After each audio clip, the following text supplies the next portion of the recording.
All right. Where were we? Well, I was just I was explaining that Peter Melton, who's a major leader of World Unity Week, and is in charge of whole sections of it, he reached out to me in Silish and brought us up to speed on the whole thing and his co-evolution with World Unity Week, and it's just super exciting.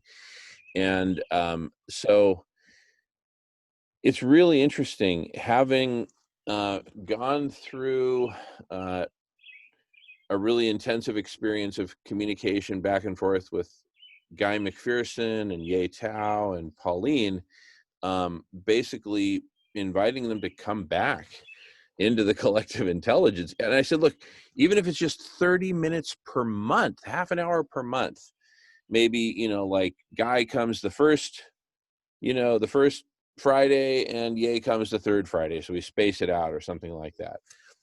But, but at least, plug in. Well, their answer was basically kind of a non-answer. Basically, no. Ye wrote, Jamin, I think your time would be better spent fundraising for me and my projects. Right. And he's rounded up a bunch of students to help work on various different SRM projects over the course of the summer. And but he's like just doing it as this isolated island, and really is showing zero interest in connecting that with us, which is just a massive disappointment. So I then recorded a video for them, which I put in the email that I sent out last night, which I highly recommend watching. You could even play it if you wanted. It's like an hour and 20 minutes, but it's really intense. It's just intense, but really good stuff. But anyway, so on the heels of that huge, frustration, Peter Melton reaches out, and it's like this World Unity Week, because what's forming in my mind is like this bifurcation is happening between those of us who are really into this unity thing and getting together and connecting, and community of communities and community of communities of communities and just networks of networks and just getting together and doing it, versus those that want to kind of do their own isolated thing. Guy McPherson's isolated thing is basically a one-to-many broadcast, or a two-to-many, or a three-to-many. But in any case, very few people are actually in the conversation. And in Gay's case, he's kind of creating his own little isolated academic island because he wants to, get tenure at some prestigious institution or something like that.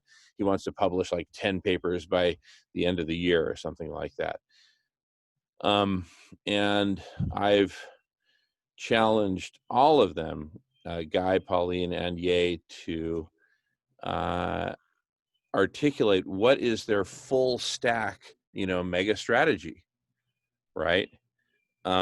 In the 35-minute video. Nolan, have you seen the 35-minute video that I recorded Monday night and sent out Monday night prior to the Solution Club this last week? Nope. Okay. It's that one you might want to play as well. It's a really good one. 35 minutes long. And basically I go through kind of like two different pathways through the full stack, from the conversation about how to save life on Earth and mega strategy and all that, either directly to CSI and then complete strategy and plan, including all the solutions that we need to implement to solve all of our most daunting problems in a holistic way. That's what I call the direct full stack. The indirect I refer to as, or I give an example of an indirect one, where instead of going directly for the holistic solution of all of our problems, that we first go after hunger and feeding everyone by delivering food directly to homes, all plant-based, et cetera, and intentionally co-evolve that with CSI. And because of the universality of food, and that it's really easy to get, it's very grounded, and it brings communities together. You can imagine, a really significant chunk of the world getting involved, which gives incredible fodder to CSI, and just this incredibly fast coevolution of feeding everyone and CSI. I mean, it's really simple. But then the CSI takes off and takes it from there through the rest of the whole stack, coming up with a holistic strategy and plan for implementing all these other solutions, which it in turn also creates and evolves. So I've challenged Guy, Pauline, and Ye to, embrace this sort of full stack thinking and say, so what is your strategy? Okay, so Ye, so your first phase is publish 10 papers by the end of 2020, and then, like, who do you expect to read these papers? But I didn't get an answer to that. But anyway, that's all articulated in the hour and 20-minute video entitled "Invitation to." Invitation to something. But anyway, it's in the email that I sent. It's an hour and 20 minutes long. I think it's got like a picture of me and Melissa sitting on the sofa.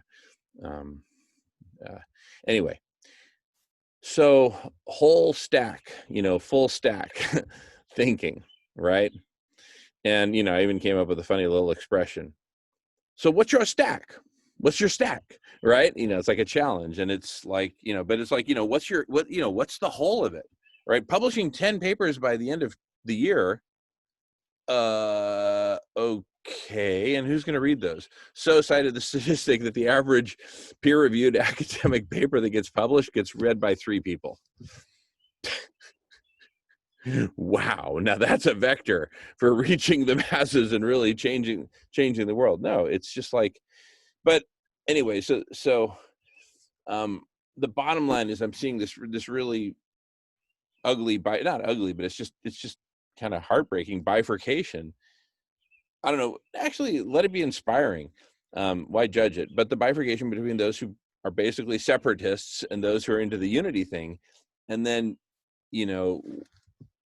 World Unity Week, I think it's just, we talked quite a bit about actually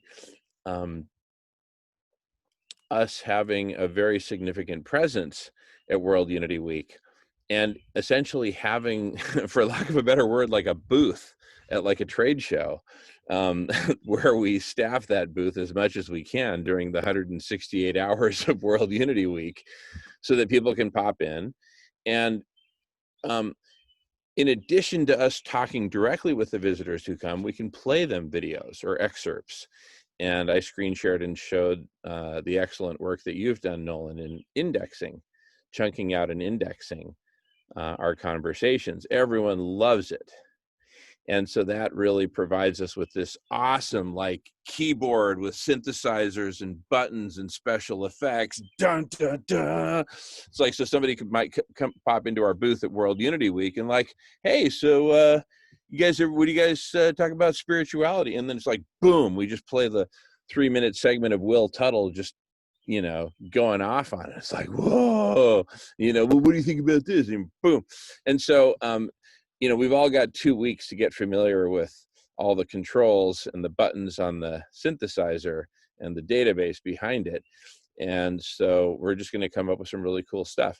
And today we recorded like, I don't know, a half an hour, introduction to the block party, what it is, so we can play that. So we're really getting psyched about this unity thing, right? Because that's really, that really characterizes us fundamentally. We're about coming together and freaking getting it on in a collective way, right? And, communities of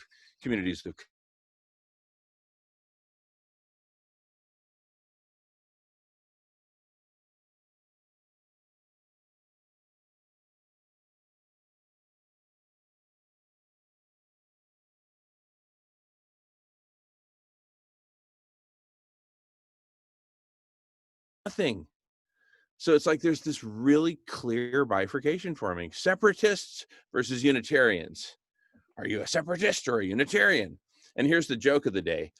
A Shirts and Skins volleyball match was organized, but it was going to happen between the Unitarians and the separatists. The Unitarians all met like 2 hours before the match, stretched out, and they were all ready to go. And okay, there they are. The separatists, they didn't even show up. They're busy being separate in their own basements. So the Unitarians won by default.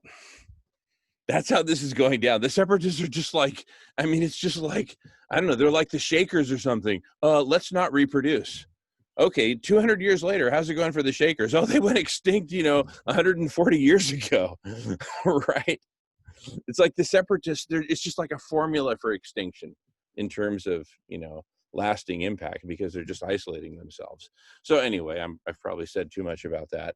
But anyway, all that is to say that this unity thing, I'm really digging it as a way for us to basically, plant our flag, have our booth, and say, hello, fellow Unitarians, we're Unitarians too, and here's our cut on this whole unity thing. It's called collective superintelligence, and da-da-da-da-da, and here's the problems we're setting about solving in incredibly tight time frames, and, welcome.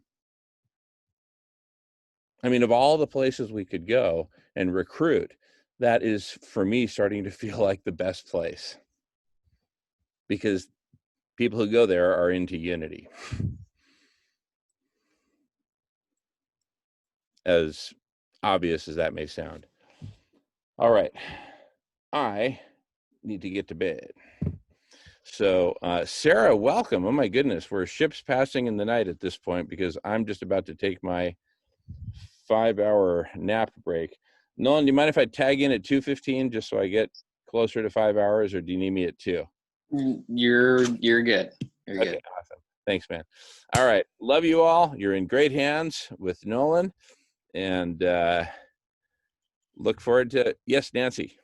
Well, I'll let you work it out, but I'll bug out for now. Bye. Yeah. Love you all. See you soon. Sleep well, Gina. Thanks so much. Thanks so much. I'm just gonna head off and get a couple of hours sleep myself, because I've been on since 2:00 today as well, and I think there's a lovely big bright moon just rising there now for yourselves there, Nolan. The sun is just coming up for me, and that moon just went down beyond the horizon. So, lovely big bright moon coming your way. I'm going to be back in about a couple of hours anyway, if I can, because I do need a few hours sleep. So, great work on the on the former block party is what Jamin was talking about there. We had a look at what you were after doing, and it's fantastic. Sorry, it's going to really simplify it for us as well, for what Jamin's talking about, the Unity Week as well. So anyway, we'll talk about that later. Talk to you all later. Good night. Take care. Have great sleep, James. We'll see you in a few hours. Take care, buddy. See ya. And a great evening to all. Enjoy.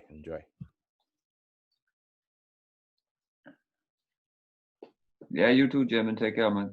I'll talk to you later. Thanks.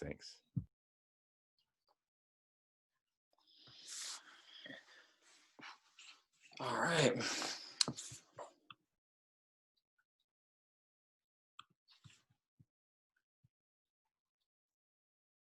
Perchance to dream, says Ray. Is it even possible to write 10 academic papers in a year? Because, you've got to have the people collecting all the data. It's got to be very in depth at that level. And would you get ghostwriters? You couldn't get ghostwriters. It's so specialist. That seems like a kind of crazy amount of papers, and then you've got the publishing process. It takes time to get it published. So 10 papers in a year, that doesn't sound right to me.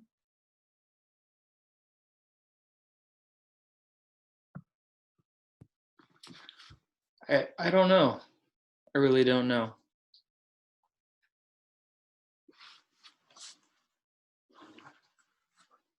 I mean, I know scientists work as a team, but in the end, if somebody's putting their name to the paper, they have to pull it all together, don't they? All the data, all the research, all the everything.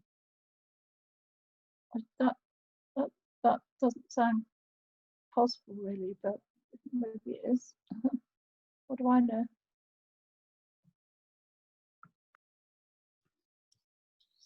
Well, it could be a kind of thing where he is not super active in developing some of those papers, but still involved or has his name associated somehow. Yeah, it's probably something like that. But I know Roger Hallam, as part of one of his talks, Roger Hallam is one of the co-founders of Extinction Rebellion. And he was talking about the slow process of getting papers published, scientific papers published. I mean, maybe it's less slow in America, but I would have thought the whole thing about in-depth was that it was a very slow process. I mean, we have to kind of go beyond that really now, don't we, with the crisis with the planet. But also there's that we've got a growing citizen scientist movement, which is, apart from in our Victorian era, there seemed to be a lot of citizen or hobby scientists, but suddenly it's going in every media outlet. They're talking about citizen scientists and sign up to be a citizen scientist. Have you heard about this, Roland? No, I don't think so. Okay, I'll put in a link.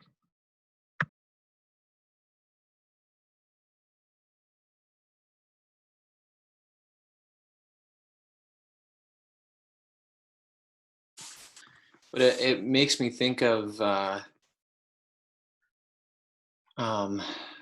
well, Joggle comes to mind, which is it stands for Just One Giant Lab. I can post the link for that.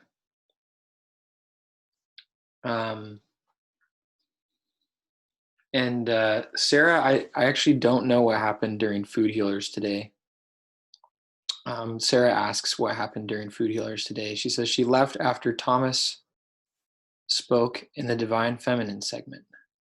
So I'm not sure if anyone else here was at the Food Healers segment, but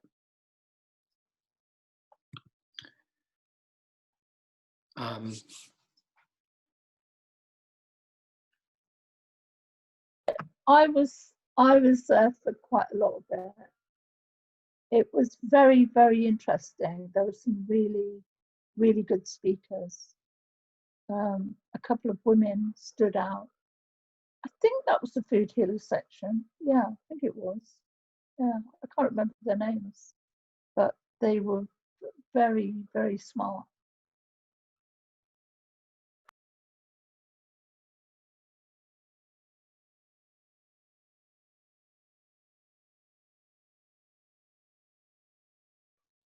Yeah, the Food Healers was a great.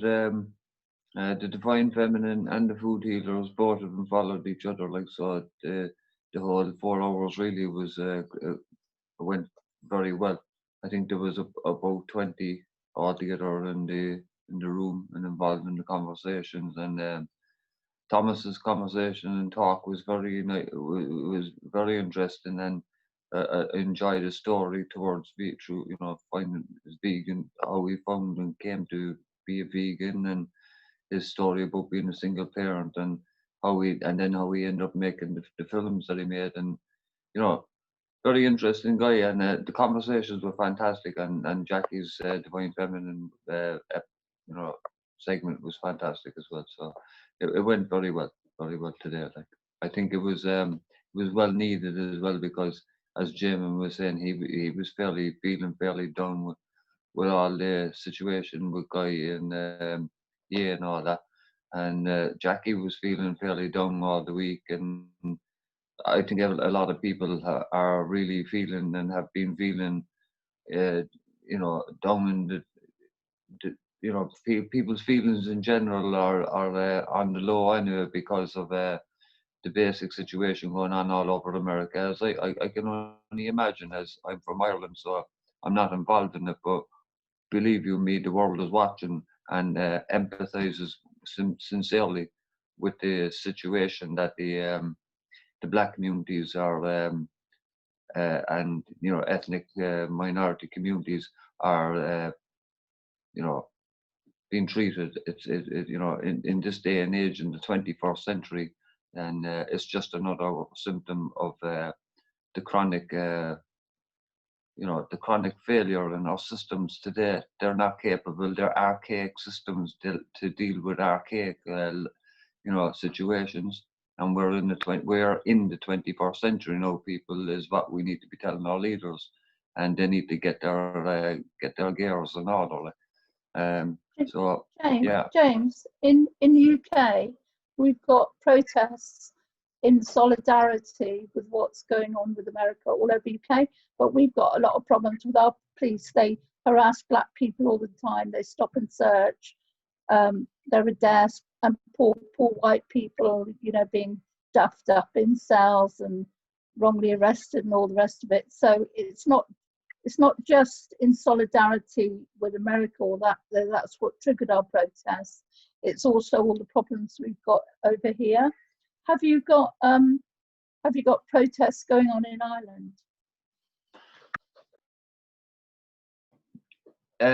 We have we're not protesting in the sense of protesting against racial discrimination by police against black communities here, in a sense, because Ireland is we're only how do I put it? We're only kind of experiencing in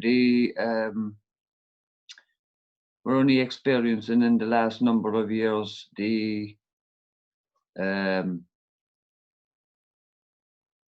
amalgamation of black communities coming into our communities, because it's only up until a couple of years ago that there was no black communities in Ireland. It's only in recent years, very recent years, that through the refugees crises and everything else, that we took in a lot of people, and there's a lot of ethnic groups that we took in through refugee crises. We took in as many people as we could. And there's no a lot of they're not black communities. We don't do it that way. We never have, so we're not dealing with a racism problem in the sense, but no, obviously there are, and there always will be, very, very few minority people in any society that will have nasty views. But it doesn't seem to be the situation here.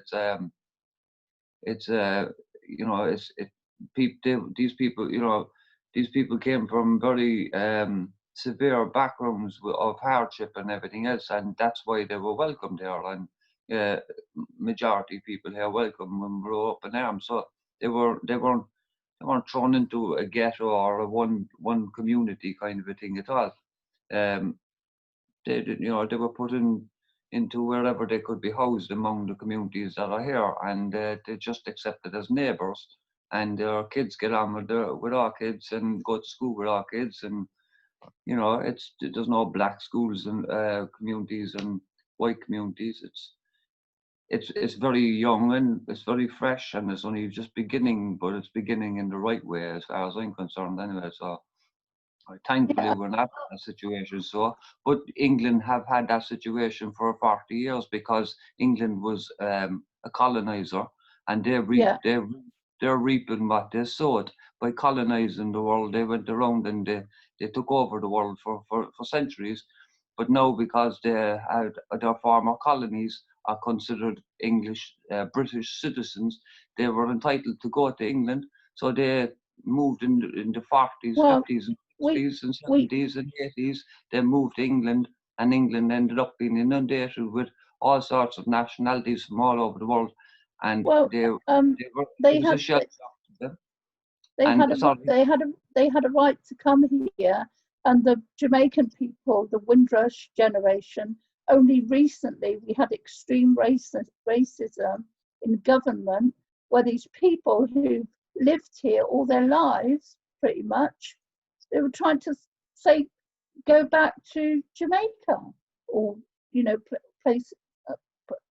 I'm not sure whether it was but it was the Caribbean people, and but our racism goes really deep because we were part of the slave trade.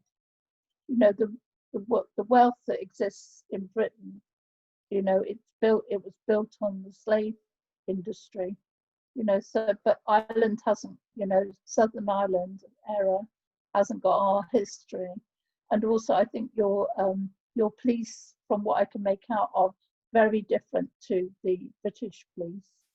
I get the sense they're not as, you know, authoritarian and not as violent as the British police. No, we don't have armed police here. To a certain degree, there would be an armed unit that would be only called out in very serious situations, so like a bank robbery or something like that. No, which is these things are, you know, they're rare as well, to be honest. But well, to be honest, they do occur too. Like, but that's neither here nor there. Point is, you know, we call them the Gardaí, but the police, they're not armed here, and no, they're very friendly, and as long as you're, you know, not breaking the law, you're not doing anything out of the way as such, like. So, but we're only we weren't colonizers like England. That's the point I was making. England were colonizers for centuries, and because those colonies had a right then to go to England as British citizens or some, you know, whatever, they England ended up then. Because because they were colonizers in the first place, they ended up being indignant of the fact that these people started coming to live amongst them, and that's where the racism stemmed from in England, as far as I'm concerned, and that's where it stems from in everywhere in America as well. Like the Americans took over the lands of the indigenous in the first place by basically saying it was their manifest destiny. That was the phrase that was termed and coined in the day. It was manifest destiny. It was their destined right as spiritual civilized people to take over the lands and reap what they could from the lands from those savages that owned it. And but we had that with the royals, James. Here in England, we had the royalty and the aristocracy doing that to the people here. You know, they said they had a divine right to take this, take that, take the other. That's, you know, so we're poor people. The poor people, while the rich and the people going for a grab in foreign lands in UK, from UK, they were also oppressing the poor people here, because the whole thing was that, so they were oppressing poor people, putting them in debtors' jails. So it's the ruling classes that were doing all this, not the poor people in England. I understand that 100%, because it's the ruling classes as who I'm talking about. They were running the show, like they were the powers that be at the time. So that is exactly who I'm speaking of, like. But what I'm saying is, because of the colonization, they've reaped what they sow. You know what I mean? That's the thing with that's the point I'm making.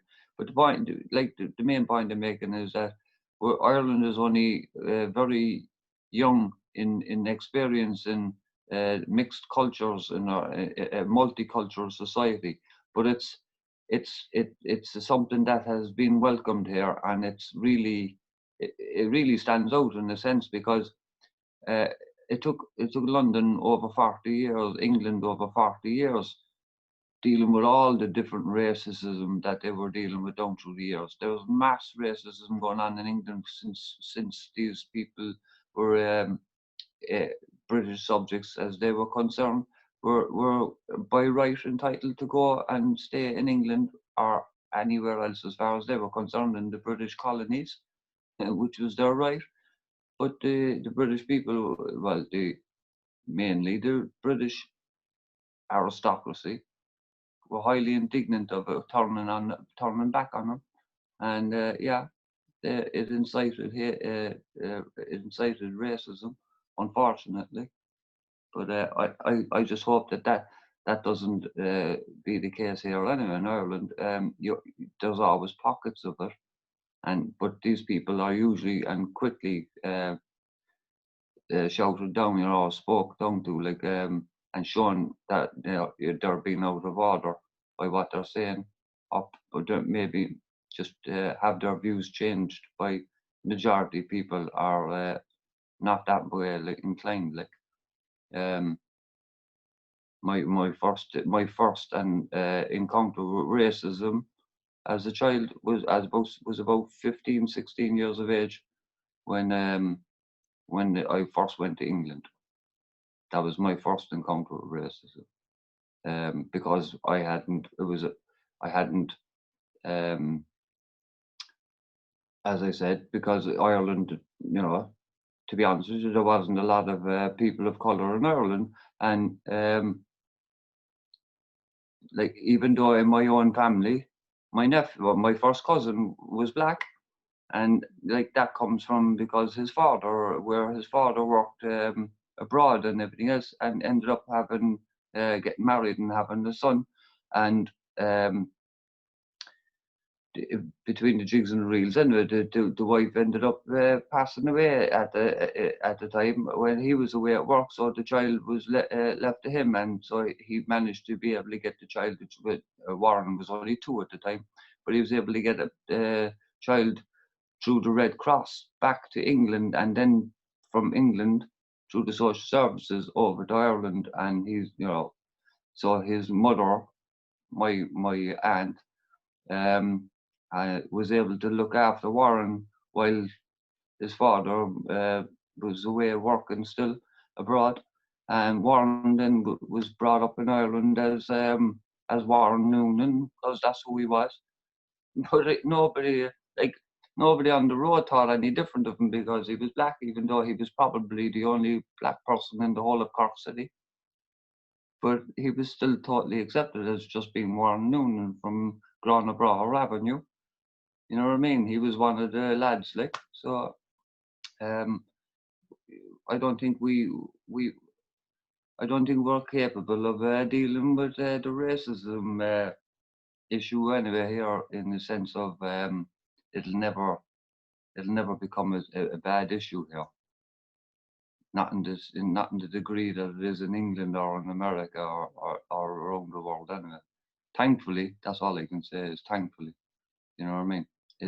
Ireland is becoming a multicultural society, and it's for the better, and the majority of people think that way as well. Thanks.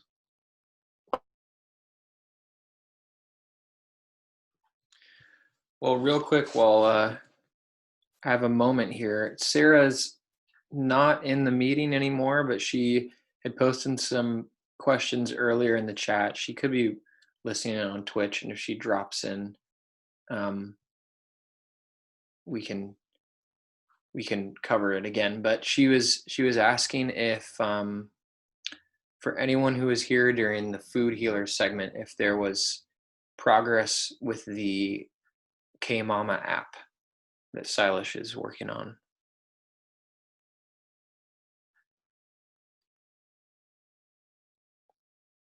And if nobody knows, that's also okay. It is recorded, so. And I'm sure there's been some progress made. He mentioned, I'm sorry, I can't remember about the K-Mama app, but he mentioned that a web page was being set up, website is being set up for food healers or for the app. I'm not sure. So Solar Tony asks, what is the app's purpose? And it's my understanding that the app is primarily for meal gifting. So they are partnering with restaurants and allowing people to donate meals through this app. And I'm not sure how much coordination there is going on beyond that.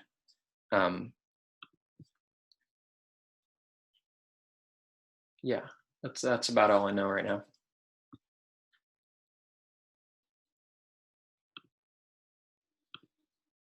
Well, he didn't mention too much about the app itself today because the focus was, there was a large group in the food healers, and he was mainly talking about what they were talking, getting food to people, families, and talking about how the complexities of delivering the food, given with the lockdown situation and the hygiene situation, and just basically talking about the complexities of it, um, and about the food healers organization itself. So he didn't go into too much detail about the app, but he did, however, mention, all right, like that the app was, it was really coming on, and that there was one or two things that were being, algorithms being sorted for it or something like that, or coding. I'm not sure what he was saying, but to make it more efficient, and it's still being worked on. So, but it there's good progress with it anyway. Welcome, Lauren. How are you doing? Good. How are you, Nolan? Doing all right. It's been a kind of strange day for me, but I'm here now, and we're just kind of catching up on some of the stuff that happened earlier today, and Why is it a strange day and what happened? well, my family we put down the family dog today, like Oh this no. morning. Yeah. You seem like the kind of guy who loves your dog too. Yeah, he was a very lovable dog.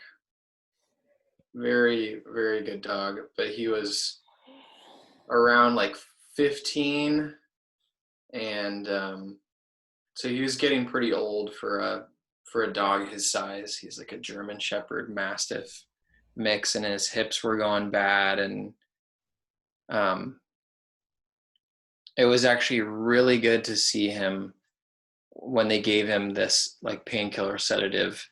He just seemed like more relaxed than I've seen him in years. Mhm. And yeah, so it's kind of a weird mix of I'm overall actually glad because he's relieved. Um,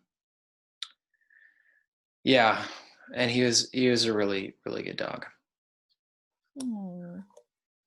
Really sorry to hear that, Nolan. I saw him only just a week or two ago. He was outside the backyard alongside you while you were sitting in the deck chair there, and I actually commented on him. He was a beautiful dog. I'm really sorry to hear that, Pierre. But yeah, you definitely done the right thing if it's if he was in pain, and I know he had to do the same thing, a similar thing myself, only just a couple of years back, and he was a family dog in the family for years as well. He was really my mother's dog, but my mother had passed away a couple of years previous to that, and so it was heartbreaking to have him put to sleep. But it was for his own good, and he was suffering anyway himself, and because he was suffering, it made him cranky, and a child approached him, and because he was suffering, he kind of snapped out at the child, and he ended up biting the child on the arm, but just as a warning. So he let go as soon as he bit him. But the thing was, like, I couldn't allow that to be happening either. But he was suffering, and it broke my heart to do it. But I knew I was doing him a justice, as well as doing the right thing by him, as well as the right thing to do for me as well, and for anyone else that might end up getting bitten. But he was my mother's dog, and we all loved him very much, and it was heartbreaking to do it, but we did it for the right reasons. So yeah, I know what you're going through, and but just my heart goes out to you anyway. So thoughts with you there, man. I'm going to go to sleep for a bit. Cheers. Take care. Thanks, James. I hope you get some good rest.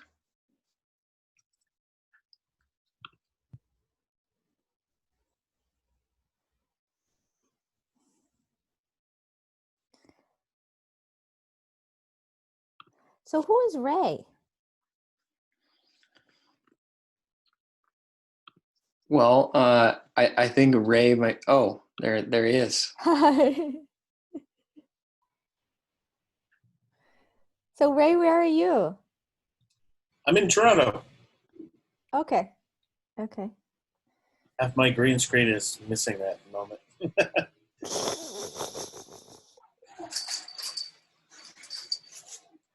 Oh, nice. Nice. Interesting. And Ray, what are you into?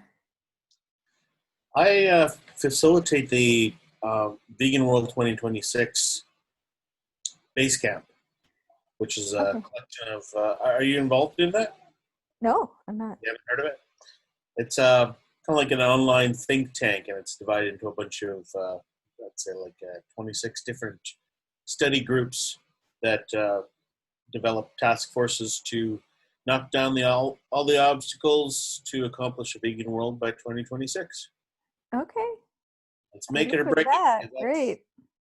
That's also the year that's if you extrapolate the World Wildlife Fund data, we're going to have complete loss of all vertebrate species by then, complete collapse of biodiversity if nothing is done. But It's not good at all. We'll stop that from happening, right? Oh my gosh. What a disaster. We must be living in a simulation, right?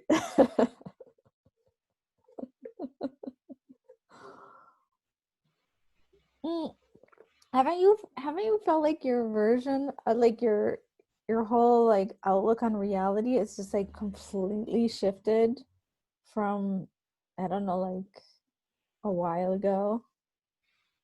Like reality in the 80s was so different. Like I can't even imagine when we're in full virtual reality. What's it's nuts. Well, one good bit of news, though, is that, and we have to concentrate on the good news whenever it comes up. In the 80s, we were worried about the ozone layer, and we actually got together as a species and said, let's stop these chemicals that are causing this depletion of the ozone. Got together in Montreal, and everybody decided to switch what they were using as coolants. So that now the ozone layers, especially since the winding down of a lot of industry during the COVID pandemic, it's pretty much all but healed. Yes, Tony, interject at any time. Yeah. Tony, you there? Thank you, Lauren. I'm here. Good evening, everyone. Just say hi and introduce myself. I'm in Southern California. Talking about food is about 20% of the emissions. I've seen higher numbers, and these are CO2 emissions. Then there is an amount of methane. I have not seen very specific. Maybe someone has better information than I have. Because it's a complex topic, and there are many levels. This is non-linear for the ones that understand what that means.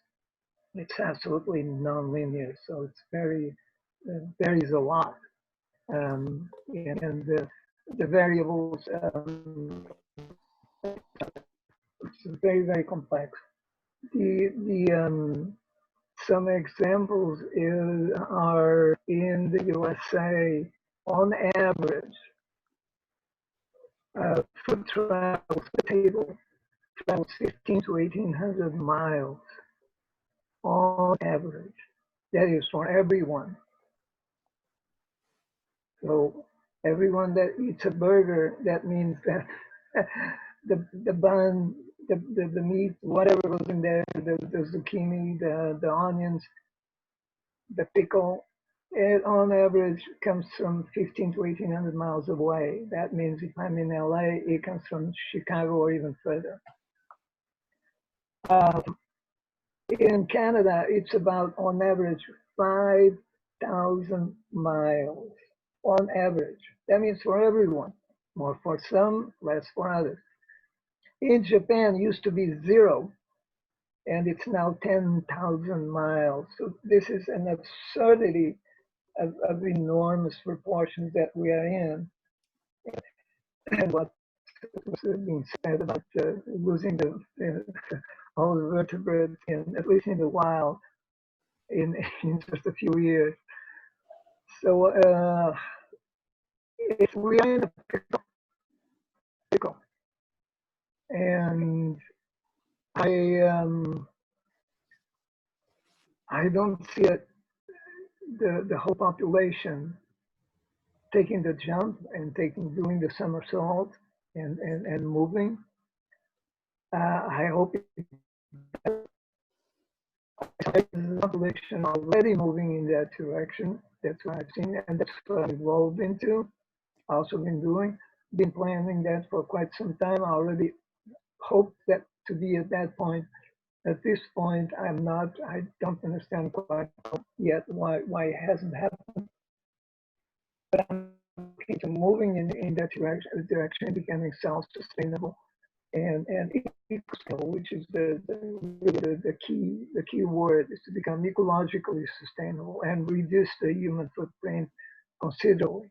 On average, the planet has already an ecological footprint of 200 things. We are using twice what the biodiversity of the planet can allocate, can regenerate, can clean, can renew for the whole population of almost 8 billion. So food is definitely, if you can, it's one of the big items. The next one is buildings, or even better, the buildings, commercial and industrial, or put out 40% of the CO2 emissions and the energy consumed correspondingly. Transportation comes at about 30%, 25, 30%. Agriculture could be, I've seen numbers higher than 20%. And if we calculate, if we add in, integrate the amounts of transportation, the internet, and all of the energy and entropy that goes into that. Hey, Tony, you're actually breaking up quite a bit. Maybe in that case, I'll stop. We got most of the gist of it. Yeah. Trying to piece it together. Yeah, it was kind of chopping a bit. And if I slow down quite a bit, will that help? It's actually okay right now. Yeah, we can hear you. Still not. Okay, so I'll speak a little slower, slow down a little bit. So the food as definitely the food, where we get it, where it comes from, how it is raised, how it is produced, makes quite a bit of an impact.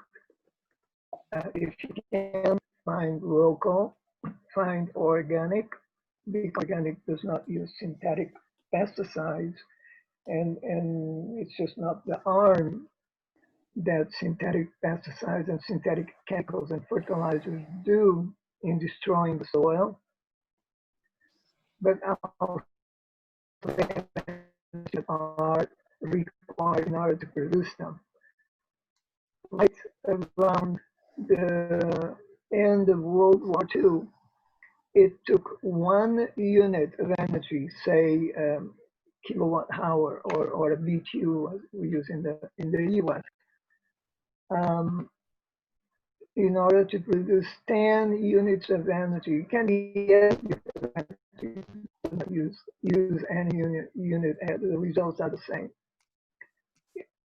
And now, in the study that came in the 70s or 80s, that has been peer reviewed and very well corroborated several times.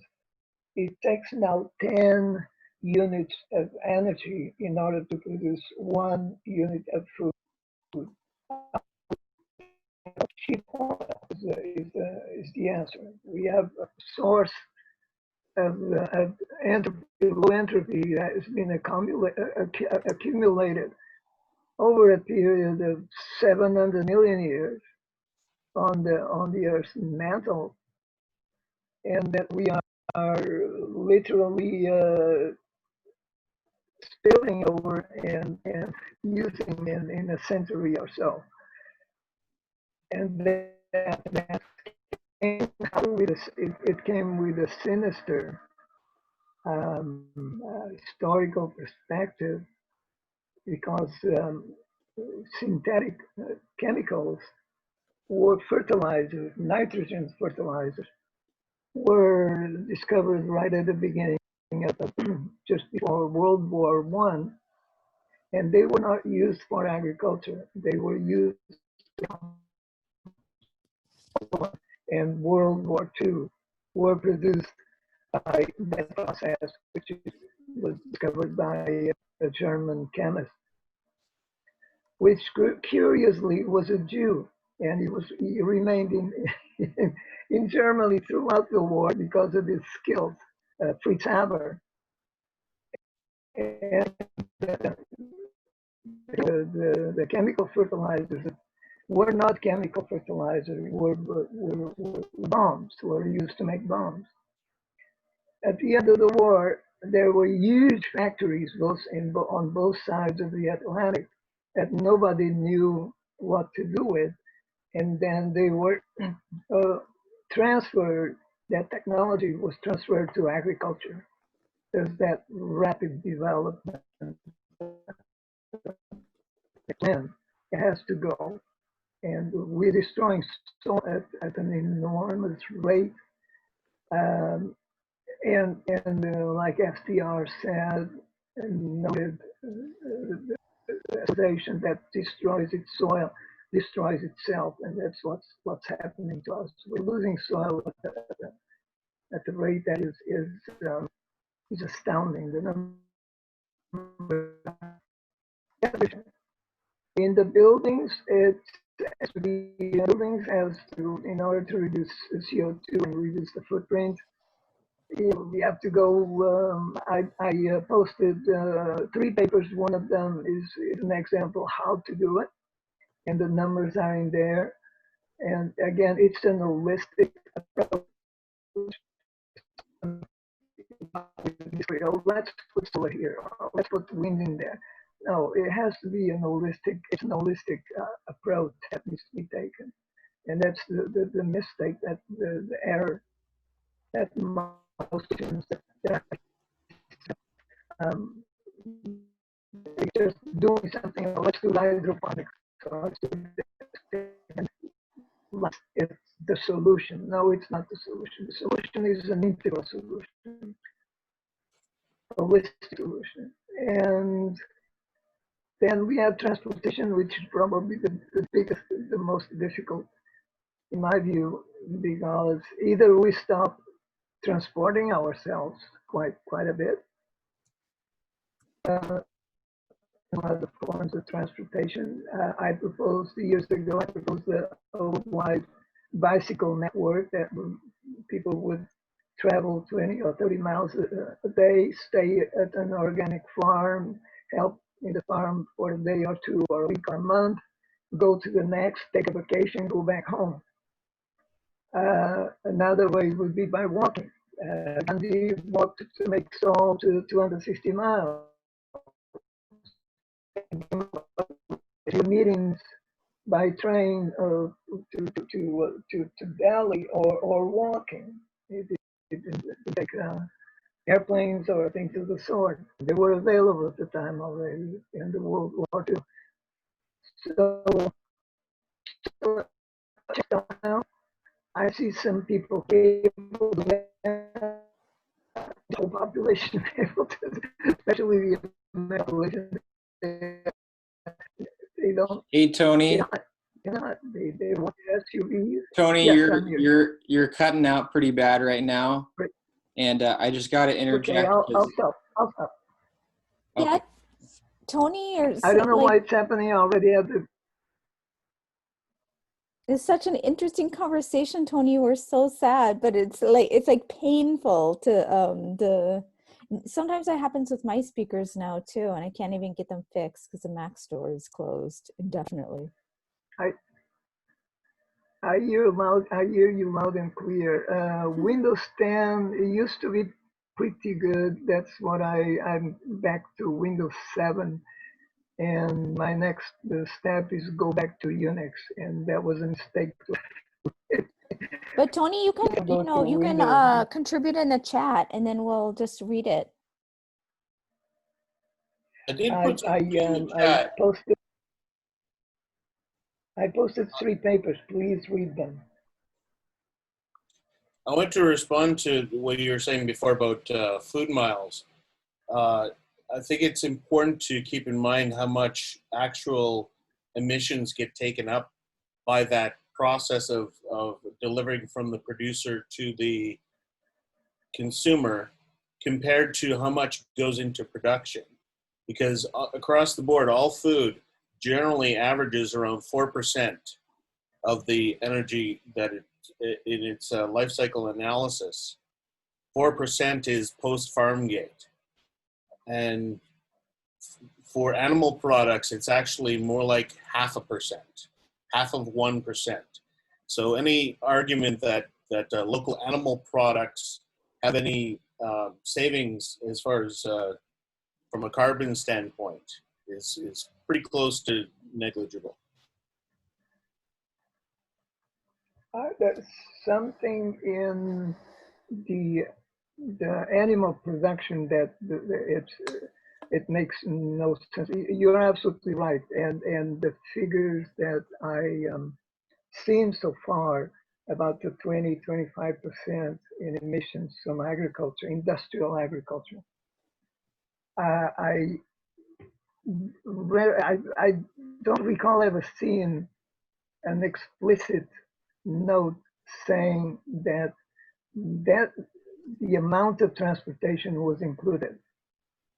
I saw a study one time that referred to Budweiser that on a dollar basis, 3 cents is the cost of the beer itself, and there is 15 cents for 20 cents for transportation, and then 70 cents or so, the remainder, most of the remainder is for propaganda and football and ads and whatnot. So if all of that is taken into account, then the 20% is most likely a very low estimate.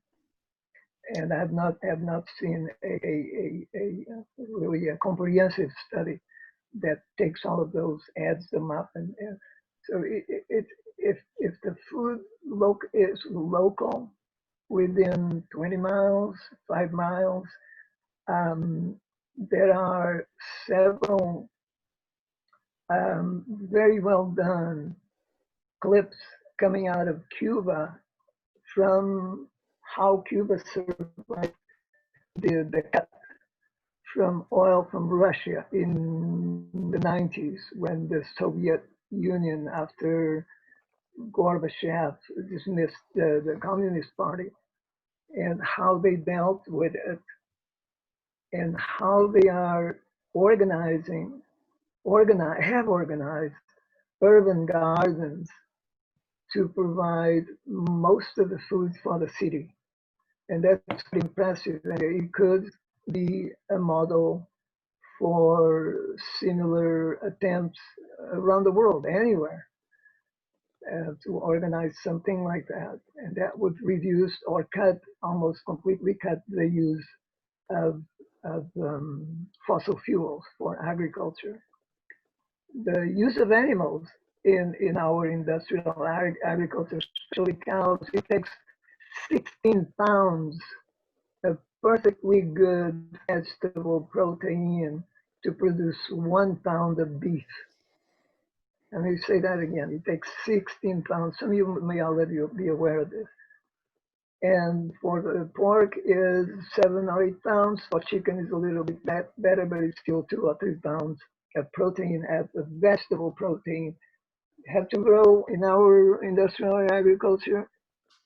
We have to grow, use water, use the chemicals, we use the synthetic pesticides, synthetic fertilizers to grow protein, to grow all of the cereals, corn, mostly corn and soy, to give that to the animals and then use the protein from the animals, which in turn it's going to cause major problems in the human organism, because I mentioned this before.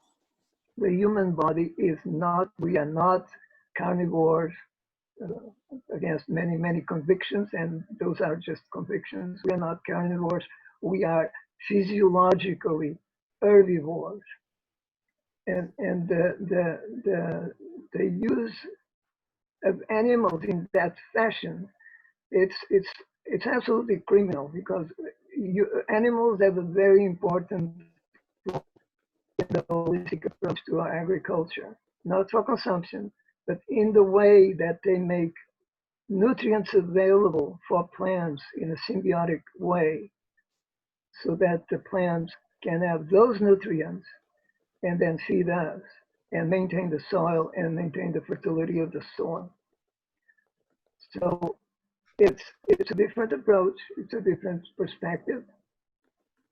That it's been changing already in some parts of the world, not entirely, because in some regenerative agriculture they still insist on eating beef and dairy and milk and meat from animals, and that is very damaging for the human body. There's the result that we are now, that in the current amounts of obesity, cancer, stroke, and all kinds of things that we're facing, and so industrial society is facing. So that has, for our own good, for our own good of humanity, that my recommendation is better stop. They better stop. They better change. Otherwise, when we find out what's going on, it's too late in life, and there's no remedy at that point. Yeah, we really need to get into an audit of everything, all of our impacts on the environment, and look at the things, our habits, no matter how much we're attached to them, give them a good, strong audit of what goes into it. And not only is meat, I mean, there's no good news for meat from any direction. The dairy industry is failing. The supports for those industries are going up. There's a book called Meatonomics that shows the false economy of meat. It doesn't compete on the free market. It's completely supported as an essential that we think that needs to be supported.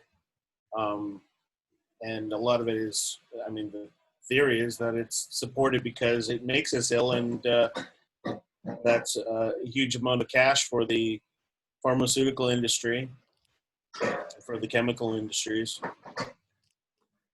So we really have to do an audit and decide which parts of which industries really aren't serving our needs anymore. Can I say something, Ray? Yes, yes. If I think that an interesting thing is that with free market economics, the irony is that actually nothing works on the free market, and the whole thing is such a ridiculous thing that none of the companies, like the most profitable, the biggest companies, none of them are profitable if you include externalities. So I think the entire like free market argument is just like completely bankrupt. And we talk about it like this is like reality, like, you know, we have to be realistic. And if we're real, like, I think you have to really allow for, and this is what I like about the Collective Intelligence Block Party, you have to allow for conditions for just, you know, absolutely ridiculous conversations, because we live in a ridiculous world, and so like the logic is just it doesn't make any sense, but we're pretending like it does.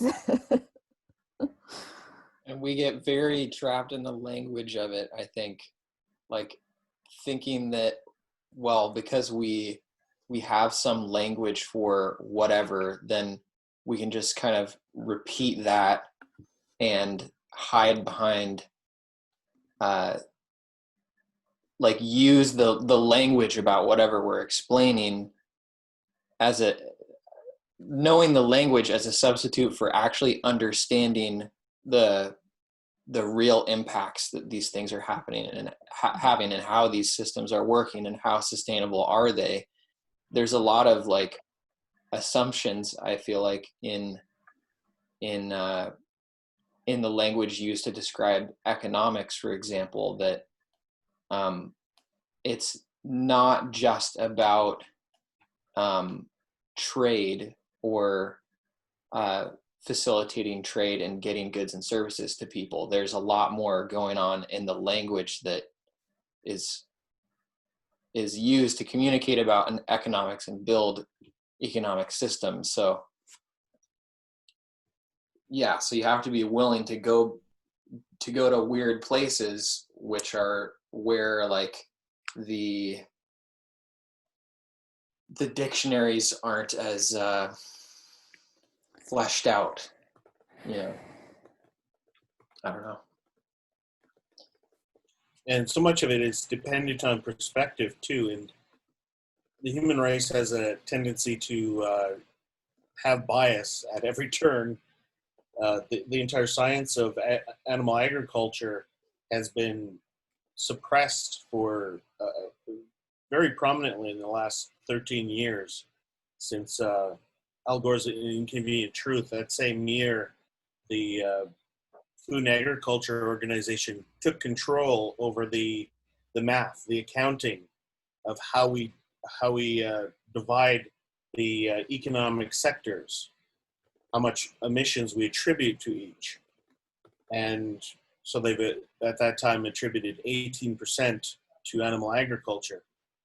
Now, right out of the gate, the FAO they got agriculture in their name, but they're actually a hunger organization, and that's specifically human hunger, of course. So it's a anthropocentric organization from the outset that isn't dedicated to natural science. It's a very soft science human organization.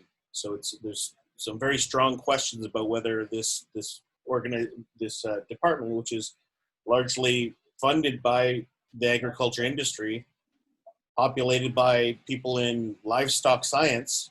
If it says livestock on their business card, that's a bias right out of the gate. And they ignore huge opportunities when looking for solutions. And if they're environmentalists, they should be looking for solutions in agriculture, and really there are none. There haven't been any offered. The IPCC is pretty much accepted the FAO is the keeper of the keys of agricultural data.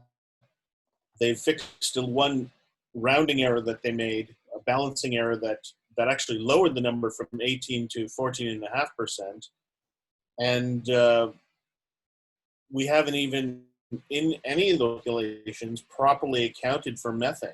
We're comparing methane to carbon dioxide, which decays over 100 years. Why not reverse that around and compare it over the next decade, which is exactly the time frame in which we need to have some really fast, hard turnaround kind of solutions.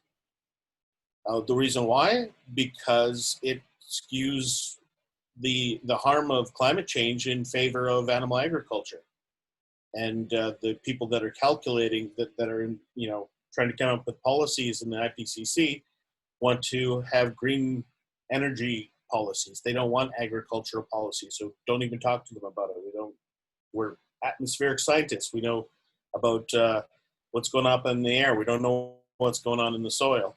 Well, it's not their specialty. So it's bias of the bias of people who don't want to talk about agriculture because they are agriculture, and the people that don't want to talk about agriculture because they're not agriculture, because they want to end fossil fuels, basically, and anything else is a distraction.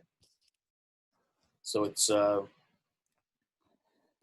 what I say is that, like, 13 years since that paper came out, and absolutely no suggestion of anything to do with agriculture, other than recently there's a lot of talk about regenerative agriculture, which is a good topic, but it almost always implies that somebody's going to say that cows are so very, very important for the environment. We couldn't make do without cows because, cow poop. We can regenerate land without cow poop.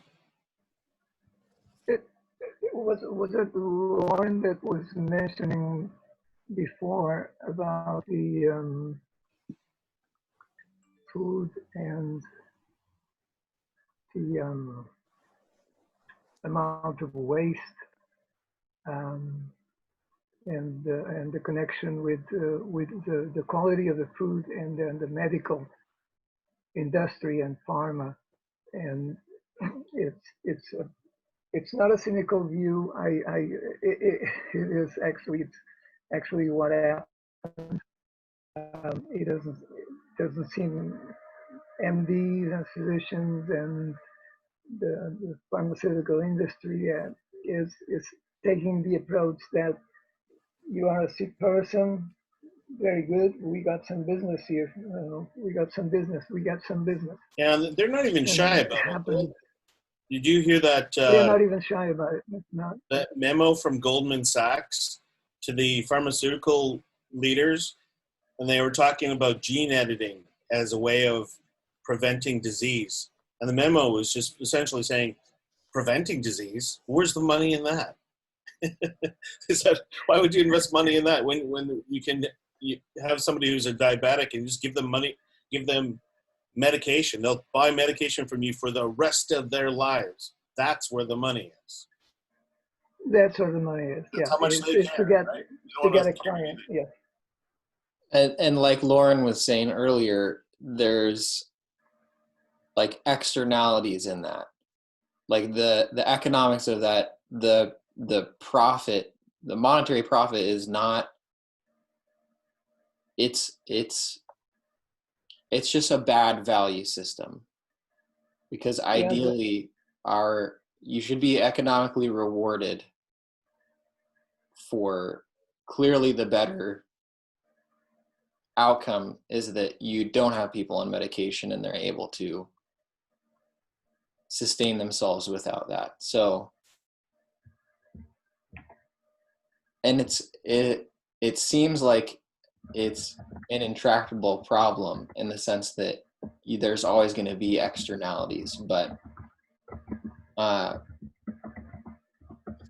all you have to do is recognize the externalities. What happens right now is they pretend they don't even exist. Yeah, they're not even in the accounting system. So whatever is profitable is only profitable because we're pretending. Like the whole thing is just like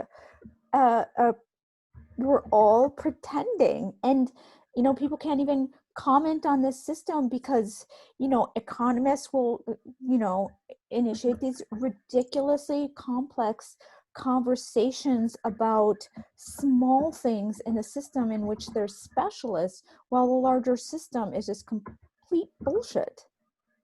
It's like, you know, like, and I think that's a problem across all of our systems. This is a problem. They're all complete, both the financial system, it's all pretend and it's all bullshit. And, you know, it's really hard to make the case because you're going up against these specialists who sound like they know what they're talking about, and they use all these big words, but they don't actually understand the system as a whole and how it's completely unsustainable. And just like, they're all just pretend too. And they don't know. They like, honestly, just like, aren't, like, the specialists and the experts aren't understanding the basic fact that it's just all pretend.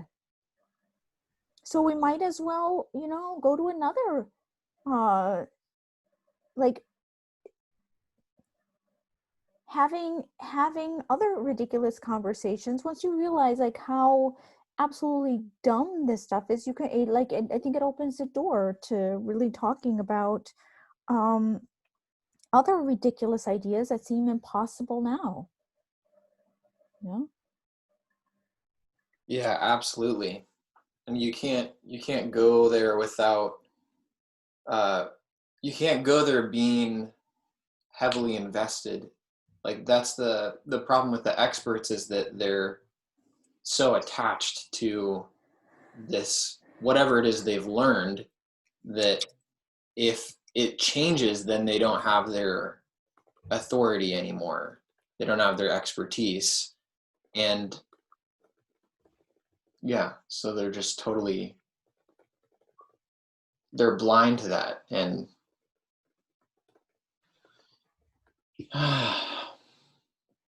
It's so Mentioned true. earlier about biases. Here's my bias. I posted a link to a paper called Animal Agriculture is the Leading Cause of Climate Change. And it was written by my boss. So that's the vegan bias. The funny thing about the vegan agenda is that people say it without realizing that there is an opposing agenda, one that's silently agreed to across all levels of society. If you know Dr. Melanie Joy, she calls it carnism. Yeah, I think you know, when you say that, Ray, I think it would be super helpful to produce a contract so people know what they're getting into, where these things are explained really simply. Like, this is our society's contract. Like, this is, and make it super, super simple. Like, this is what we're agreeing to. We are, you know, agreeing to, you know, continued slavery of humans and animals to maintain the system. Like, it's part of the system. It's not, you know, it's not something that just happens. It is this system. And some things, if you put them on paper, it'll just become that much more absurd. Like we want, not only are we subsidizing this animal industry, we're also forcing the workers back to work when they're like hotbeds of COVID contamination.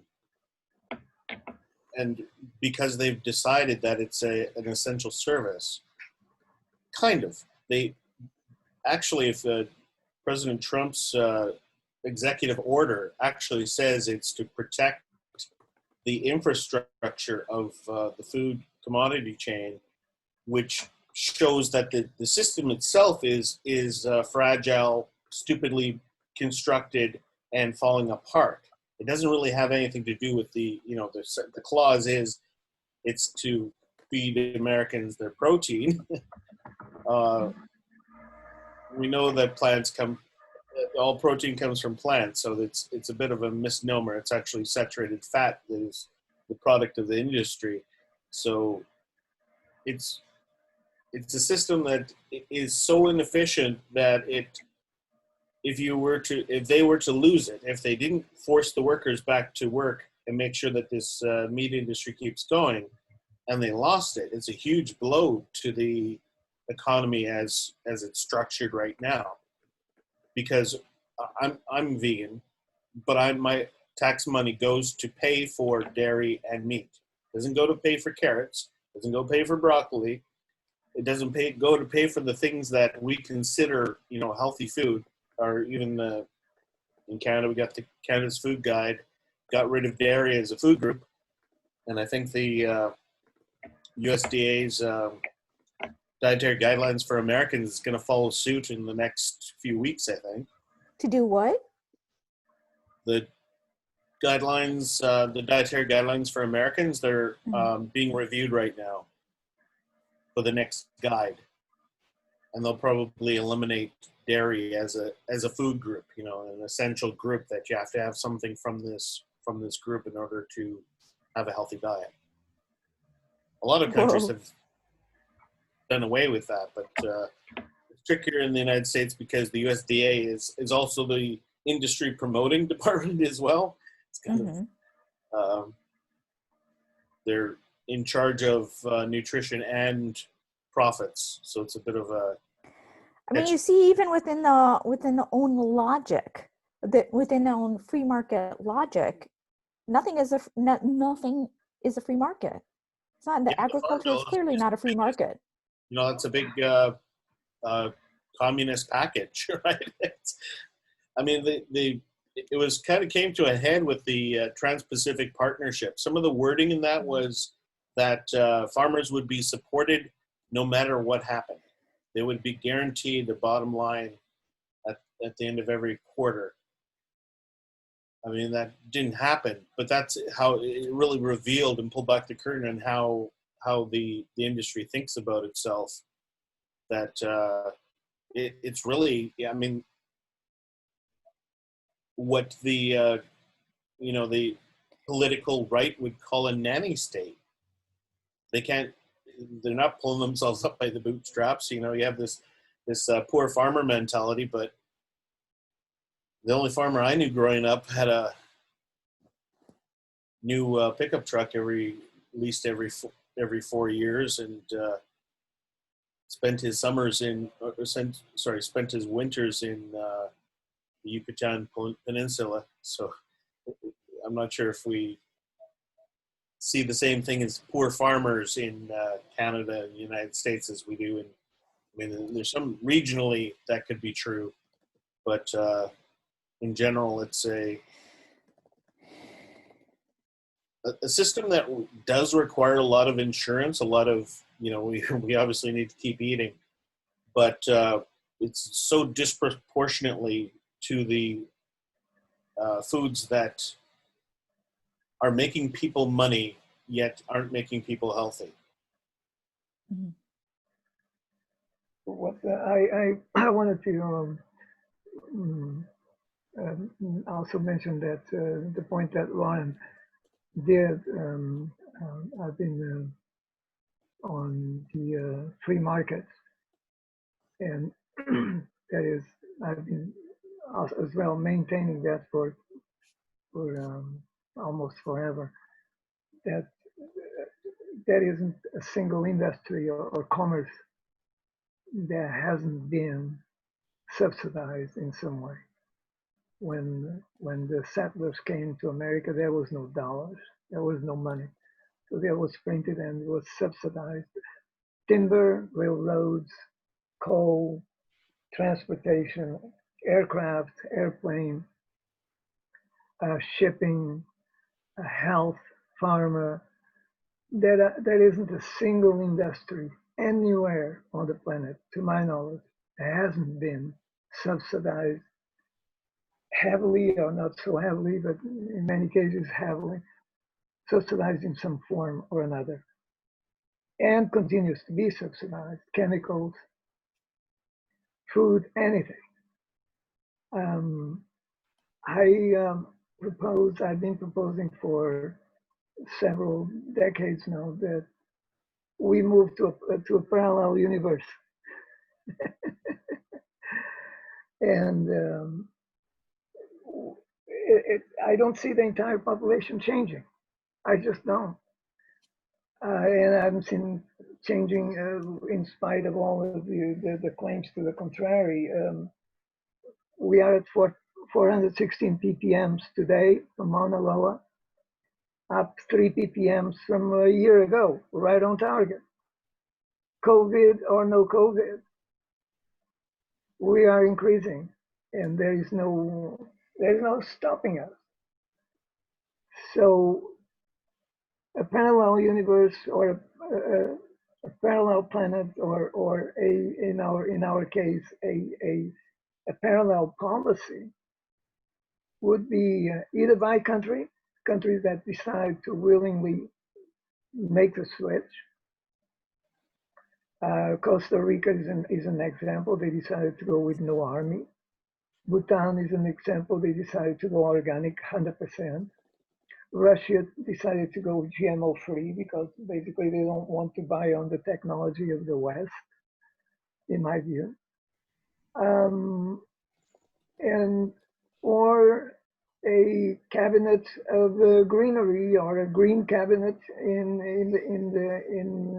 the countries that are so wise, Canada, maybe Ireland, maybe England, maybe France, because they are very fuzzy about their food and the quality of their food, and rightfully so. Maybe Italy also, because there are some parts of Italy, I've seen some examples south in Sicily, that at some time they were paid, the farmers in there were paid to actually subsidize to grow the new short stalk hybrid grains like wheat. And that produce more because they put more energy, the plant puts more energy into producing grains other than building a big stalk, a big piece of cellulose. And the farmers in Sicily, being Sicilians, said, okay, give us the money. And they took the money and they kept growing their old varieties that are 1,000, 2,000 years old.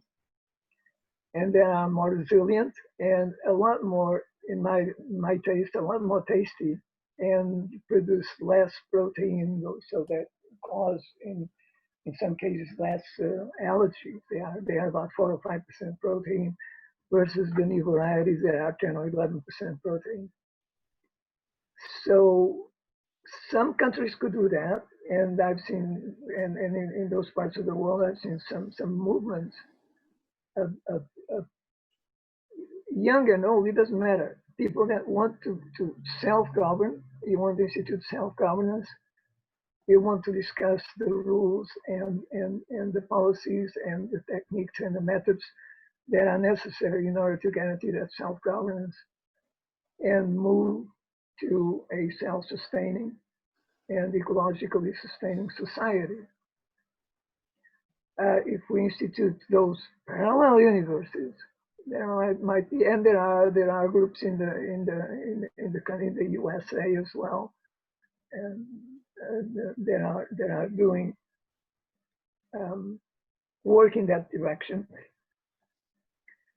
That could be a possibility. I propose that we start moving consciously with being aware of what's going on, and find enough influencers, find enough levels in the population that can make that transition in dedicated zones, in demarcated zones. They say this is going to be an eco-sustainable zone, period. No entry. Sort of. Visitors welcome. That you will take an eco-sustainable approach. I also like to say something about using animals. Animals are herbivores. Actually, they don't eat grass. They ingest grass. And the grass is broken down in the rumen by bacteria that actually produce the proteins. And that liquid, that slurry, that's what goes down into the cow gut, and that is digested and absorbed in the other three parts of the stomach that actually, and what comes out, the wastes that are coming out are rich in amino acids, are rich in nutrients, in minerals that actually are food for plants, then that actually then we eat. And that happens with pretty much all animals. The carnivores are a little bit different, that put those nutrients back in the land. And this is a planet that it's not a single bit here and a single bit there. No, it's an integrated whole, very complex, very nonlinear. And we need, I learned how to think in those terms, and I encourage you also to do as well, because that, in my view, reflects more of the nature of the universe, of the universe that we live in. That's not a universe that we dictate, but it's a universe that happened for us. Nature makes us, we don't make nature. Are you saying that there's some nutrients that the cow produces that it wasn't coming from a plant originally? I mean, we can't eat grass, so it's a way of turning grass into something that we can eat. Well, we could, but we would have to eat large quantities, like we have to eat. I eat very large quantities of vegetables every day, both cooked, because some nutrients don't come out, are not easy to digest if they're not cooked, and some nutrients are, so they don't need to be cooked. In the cow, what happens then further in the colon and in the rumen is that very hard celluloses that are very difficult to digest, they are actually broken down, that we cannot digest, and the goats are one example, cannot be broken down, easily broken down, and then they break down and they become bioavailable to plants, and then thus complete the cycle of life. And one egregious aspect of this is the way our sewer systems are designed. That we take things from the soils, we digest those, we put them out, and then ship them off through the sewer systems into the oceans and into the rivers, thus totally obliterating, devastating the nutrient cycle. And these are laws of conservation of mass and energy that most don't understand, and don't understand what's going on. We take things from the soil and expect then those things to be permanently available in the soil. They're not.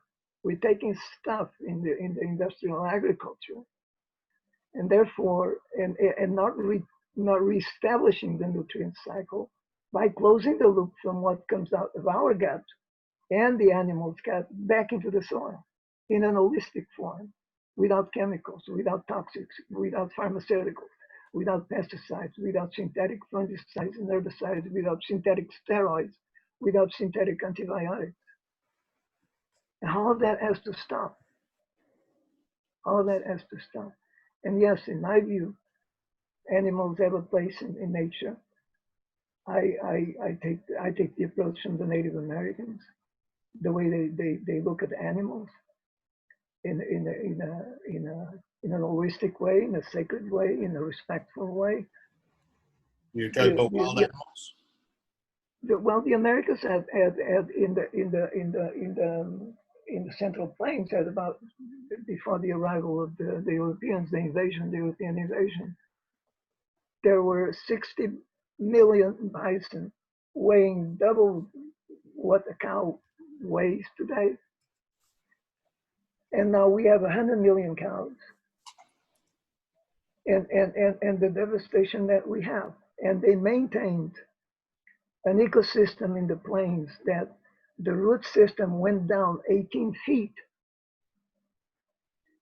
And now with the plants that we cultivate, mostly wheat using water from that has been accumulated down by in 250 years, and it's about to be depleted in the next decade or so, has been predicted already. And those roots of those cereals, wheat or oats or whatever, mostly wheat and corn in some parts, go down 2 or 3 feet versus the 18 feet that the organic carbon and nutrients and soil building that was below. And we have been depleting that pretty much the same way we mine copper or we mine iron or we mine magnesium or we mine any mineral from the earth. We've been using an industrial agriculture that is an extractive industry. It's not a regenerative industry. It's an extractive, in one direction only. It does collapse. It does collapse. There's no other outcome. It's impossible. It's against the laws of thermodynamics. It's against the laws of entropy and conservation of mass and energy. It cannot happen. So we have to change. Yeah, there's a lot of proponents for animal agriculture that say, well, we replicate nature, but you just described a system that isn't a closed loop system. This isn't an animal that lived on the plains, died on the plains, was eaten by worms on the plains, became part of the soil. That's a complete cycle. When you take the animal off the land, chop it all up, put it in stores, and everybody eats it, and it eventually gets flushed out into the ocean, then the opposite of a closed loop system. But not to mention, like I pulled up the graphic here. I was talking earlier about the extinction rate. We could see the end of this, and by as soon as 2026, the World Wildlife Fund reported 2 data sets that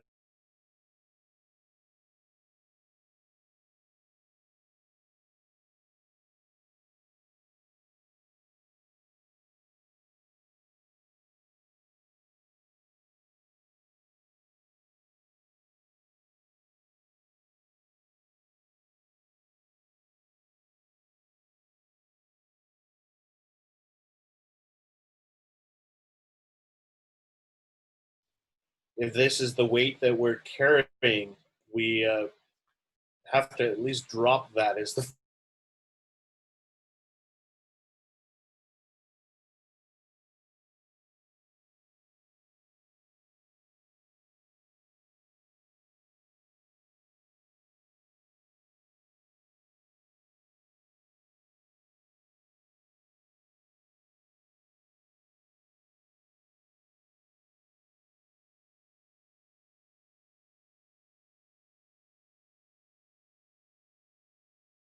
field, and you try to see how close you can live to where you work. And transportation has made it easy for us to live in the suburbs and bedroom communities and commute to work. So COVID's giving us a little bit of a lesson on how to work from home, and I hope that's a lesson that sticks. We can be trained.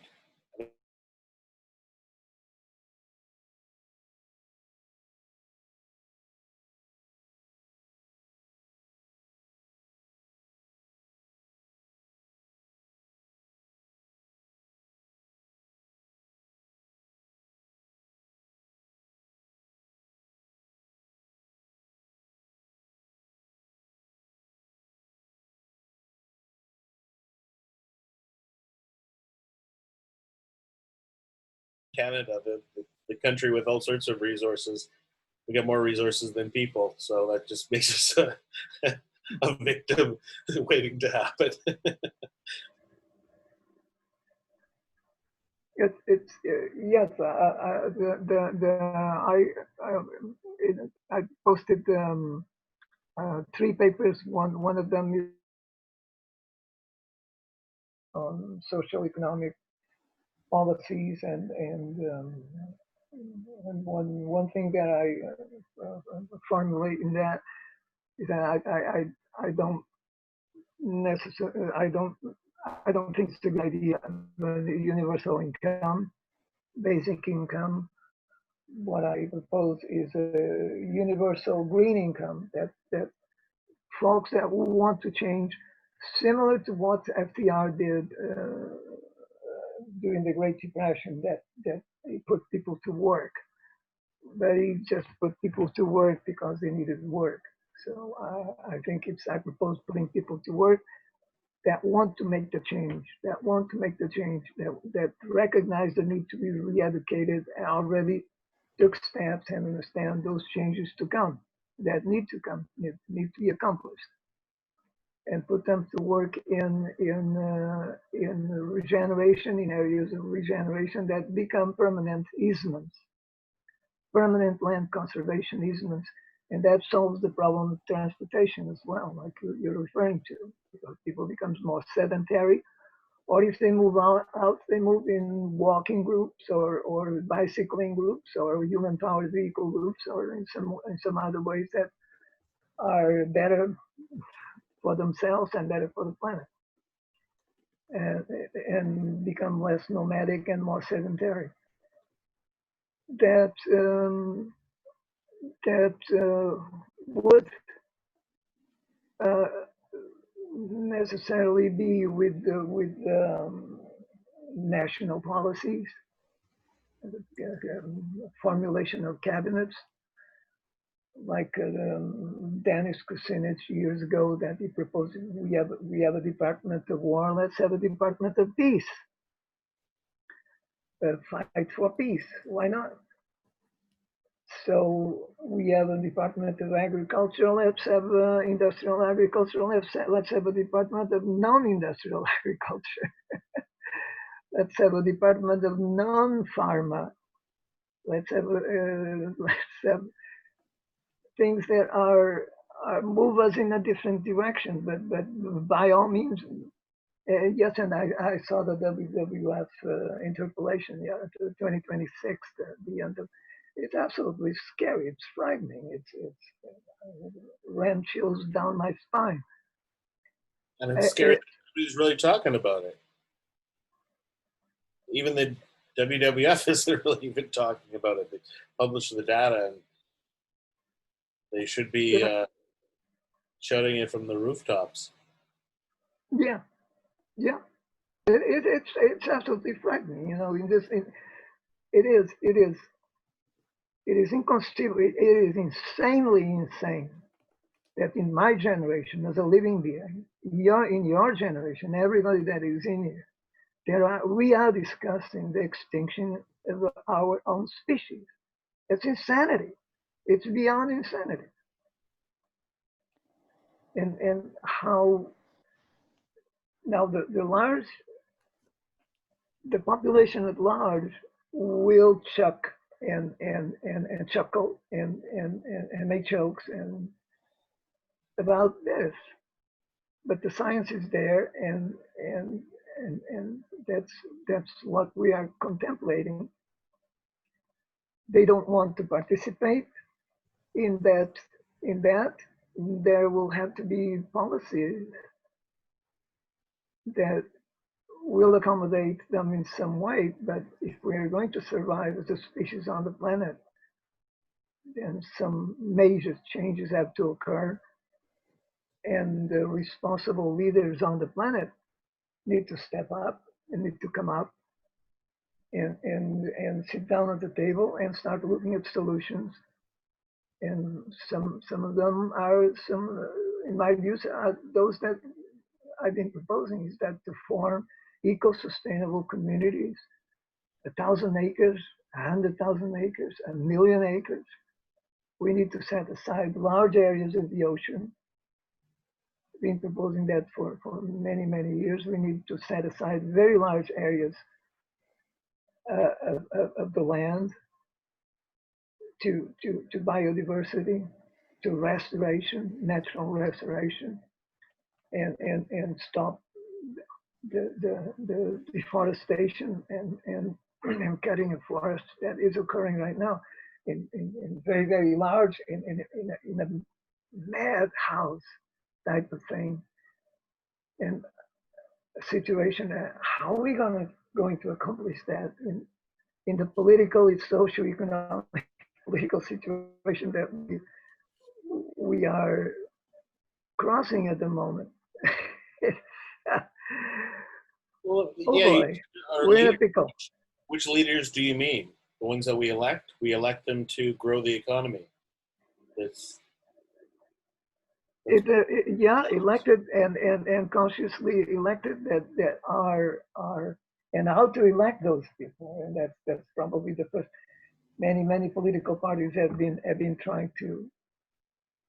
but we're electing them to to a job which their entire ability to be reelected depends on them growing the economy. If they don't grow Yeah. the economy, Yeah. then they're fired.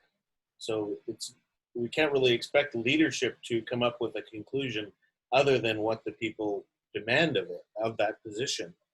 So we're kind of caught in a catch-22. We have to change ourselves first before we can expect anything from our leaders. We've seen the environmental movement bang on the door for so long. And I found it fascinating that Extinction Rebellion last year was trying to see how many people need to get arrested in order to make the front page news. Unfortunately, they did a disruption on the same day that the Cathedral of Notre Dame burst into flames. So they were easy news to ignore for a couple weeks. But thousands of people got arrested. They had filled up every restaurant, every prison cell in London out to the countryside, and it still wasn't making the news because they didn't want to talk about it. So this was the experiment to see how many people getting arrested would eventually make the news. And shutting down 5 bridges in London, that's hugely disruptive. And then COVID comes along and shuts down every street in the world. And it still hasn't changed anything. So the experiment goes on. What is it going to take to change our society?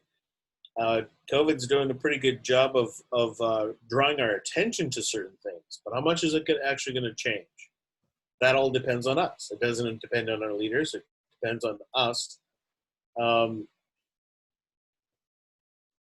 Forming movements that really change the way that we approach the world, approach elections. There may be an election in November in the United States, and maybe there won't be. If there is an election, it's just going to be a choice of the which version of the status quo do you want to keep, the Republican or the Democrat one. The election's already happened, more or less. We've had Bernie Sanders introduce original, new ideas. And most of the country spoke up and said that they wanted him, but the DNC said that they didn't. So there's democracy for you. Whimpering on the floor.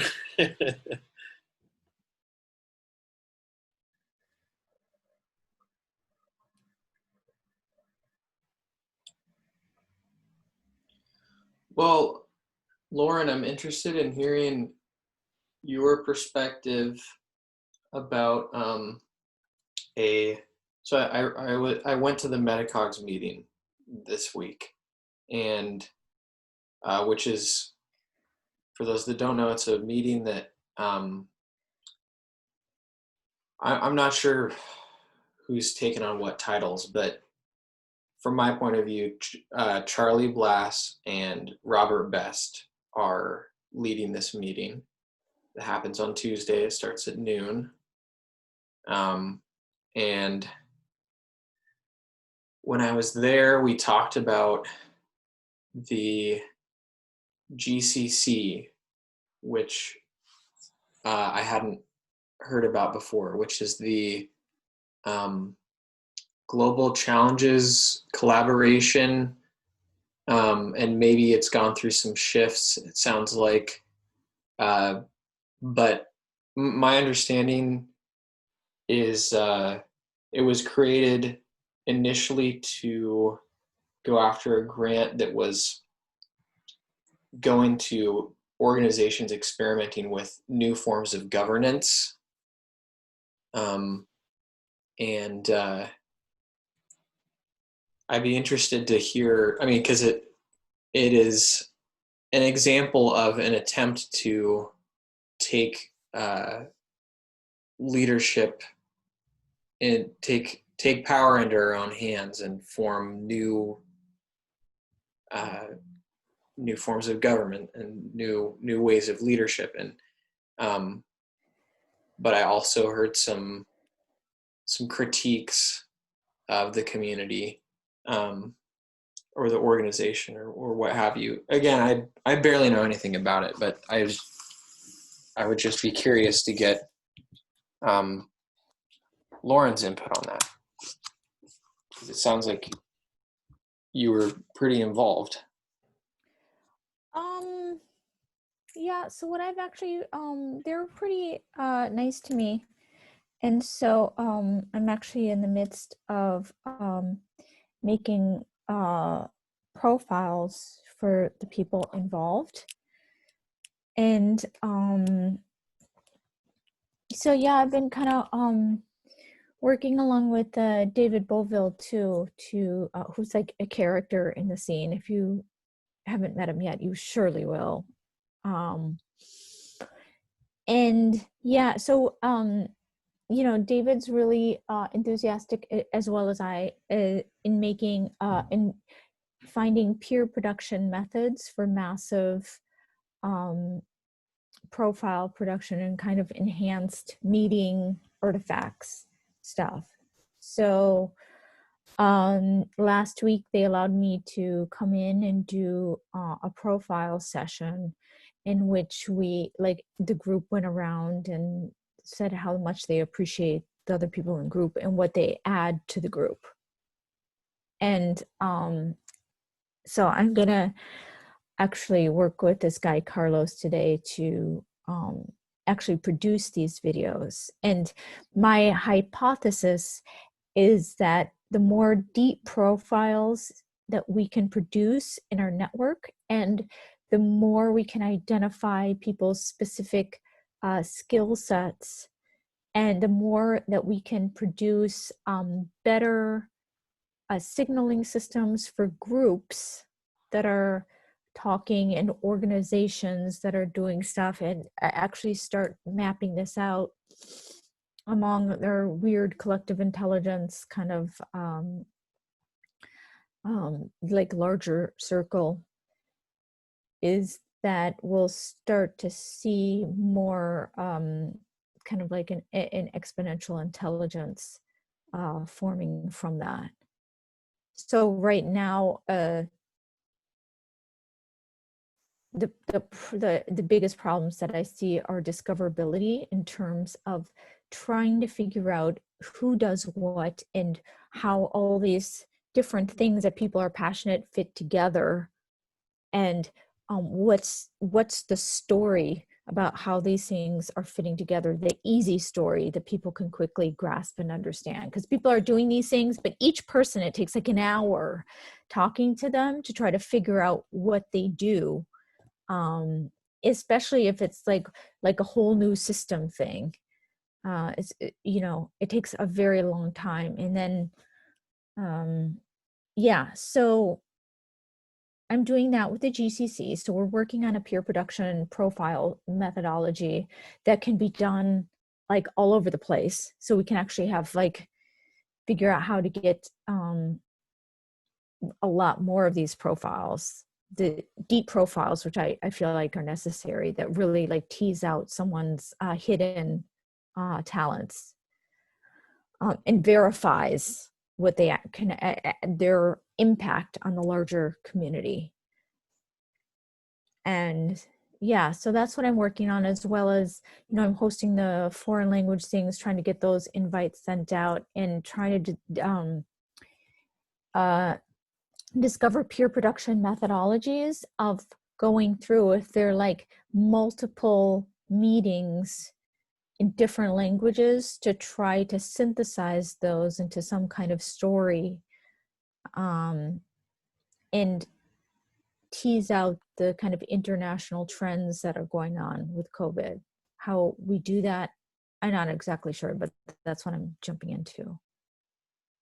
So like basically like real on the ground practical sense making, because I have no idea sense making. I have no idea what that is. And so I'm just trying to get like methodologies developed that are easy to understand and patterns that it actually bring it down to a level that's like, oh, okay, this is actual sense making that we're doing instead of talking about sense making.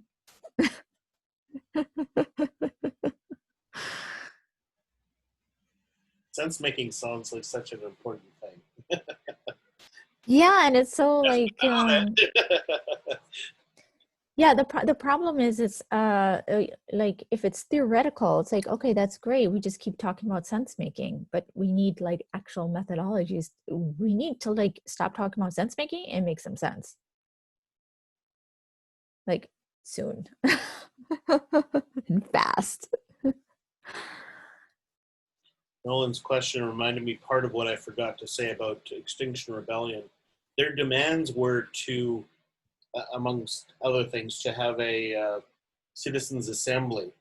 In other words, take some of the power of the government. The government is paralyzed. They've got an oligarchy kind of system where they can't make decisions in favor of the climate because there's too much money blocking their ability to do anything. So they're paralyzed, and we recognize that. So we want to take some of the power away and give it to people, a citizens' assembly of our choosing, made up of experts that will be able to make the decisions that we need. So that's the objective. Government isn't the answer. Taking power away from the government is the answer. The government structures that have existed since the Industrial Revolution and really served that 300 years and have really shown how obsolete they've become. The governance system. I mean, so many of our systems are left over. That's part of what we do at Vegan World 2026 is look at all the different systems and how violent they are. Even something like education. It blew my mind. Both of my parents are school teachers in the public school system, and I never ever thought about it once. But we talk about no kids left behind. Our system is designed to leave people behind. Yeah. Designed for the industrial era where they want to know who are the good workers. Which ones are the management people? Which ones are the good workers? Which ones are the no good workers? Get rid of them. Weed them out of the system. Leave them behind, right? That's how our system is designed. That blows my mind. So we have to find new systems, and these ones have become obsolete. Nobody wants them anymore, whether we realize it or not. We don't want our children to be left behind, so what do? We just keep doing the same thing we've always done because we think we can't change, but I think this is where we get pushed until we do.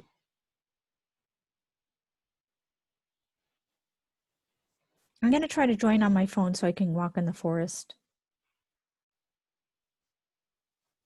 Cool.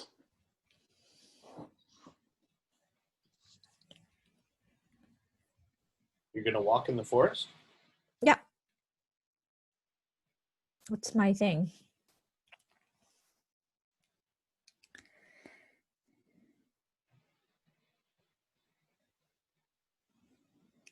Also, I have to go get some croissants.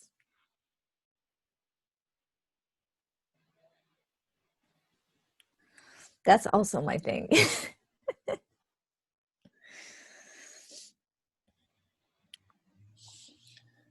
That's me. Gerard Mignon, that's me. Those are my kids.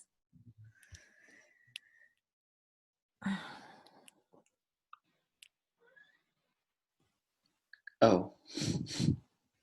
They know where the camera is.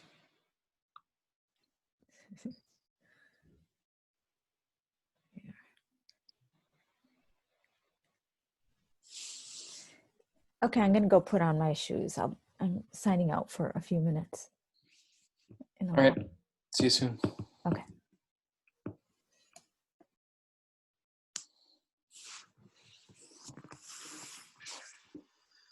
Well, that was really well said, Ray. Thank you. I wrote that down as a highlight because I'm trying to. I mean, ideally, we're able to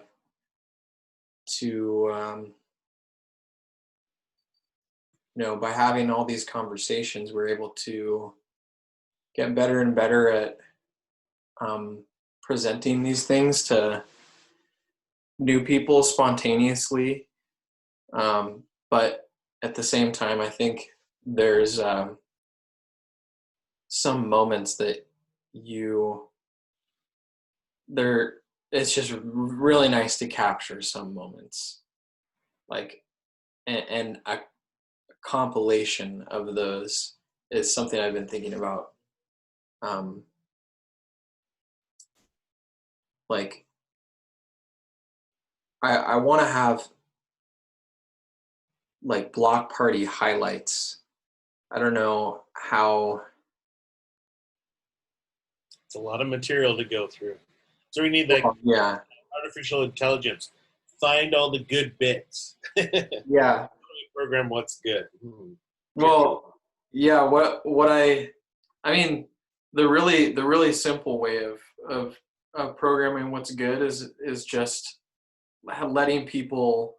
You just need a feedback loop between the machine and the people involved. So, like one really simple mechanism that could be implemented with Zoom or other video conferencing, like what I see basically as like real social media or social technology is like, because we're actually socializing, but we just haven't it just hasn't really, until recently with Zoom taking off because of COVID. I don't think it's really entered the public mind that that this can be used as a social networking technology. But one really simple function we could add is, like, instead of you have a post or an image or a short video, and then you just either like it or you don't like it, and it's just a simple flag. You could have basically just think about going from adding the extra dimension of time in these video conferences. You could just have something that you're holding down.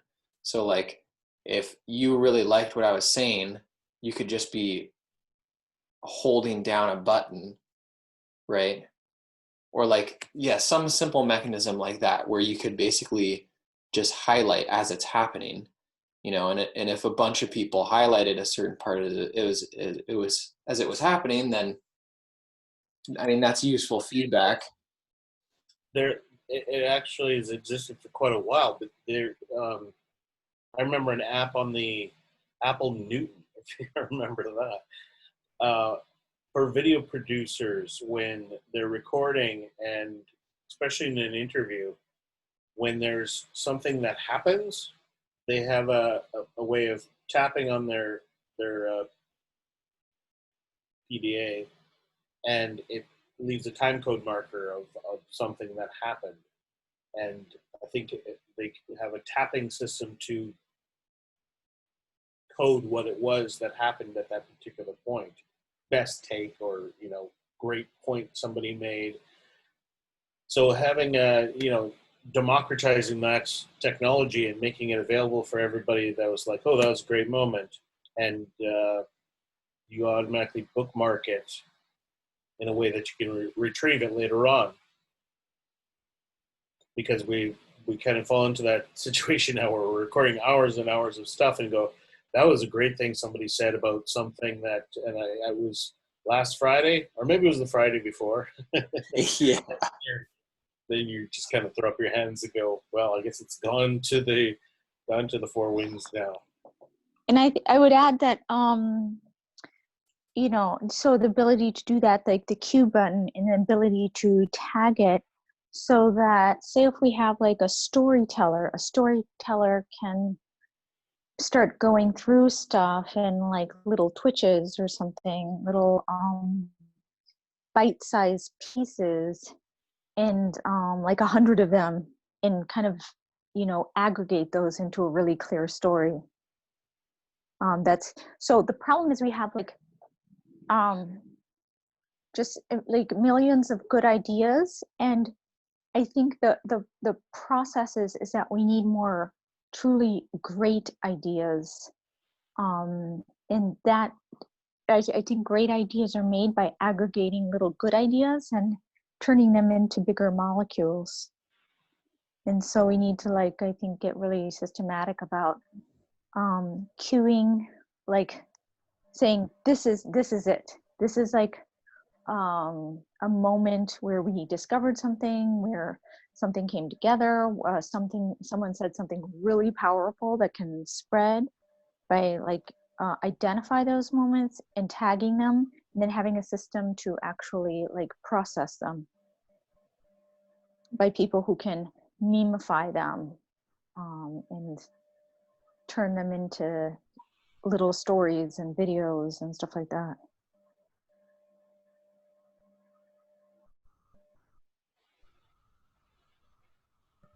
I'm a proponent of something like along those lines. That is, there are some efforts that I've been participating for a number of years. Started in Northern California. One of them was a congregation of solar enthusiasts, some of the very, very, very early pioneers, including the first person that I know to open up shop and start selling solar panels on the planet in Northern California, and evolved from lectures, workshops on EV displays of electric vehicles, the very first iterations of those, that they were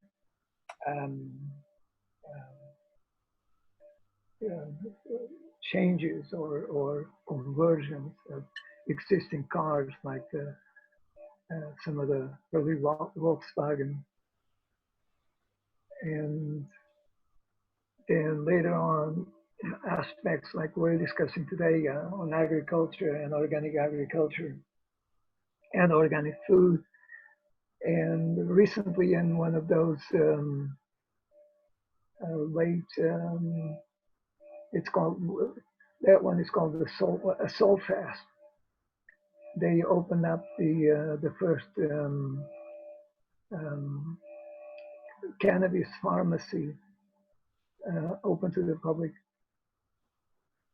which is now decriminalized in all the state of California. Has been decriminalized since 2005. And in there, and then music in the evening. And one of the most extraordinary displays of 3 or 4 different groups working in the San Francisco area, that they were designing absolutely stunning fashion that you would close your eyes or open your eyes and look at it, and this stuff comes from Yves Saint Laurent or from Gucci or from somewhere in Italy or in France, made out of recycled materials, mostly plastics. Absolutely stunning, with music, with makeup, and that came to that point from an early start with look at my t-shirt is made of organic cotton, and then evolved into dresses and complete setups, you know, that with hats and shirts and dresses and pants and shoes, and all made of plastic bottles and aluminum foils and things of that sort, and carton and paper. And so putting all of these ideas together is a little bit of an art. But it can be done. And I don't see why not. I've been trying to do that a little bit in that direction with music. And I think music could reflect many, if not all, of those inflections through poetry and through art, in order to convey the message. And the message would be a message of transformation, of change, of really evolution, and bringing us into a different plateau, into a different level of the next transition that we need to go through in order to be here a little bit longer among the stars. Otherwise, it's a short run. it's a falling star. It was light for a short time, and it disappears into the nothing. So it's our choice, really.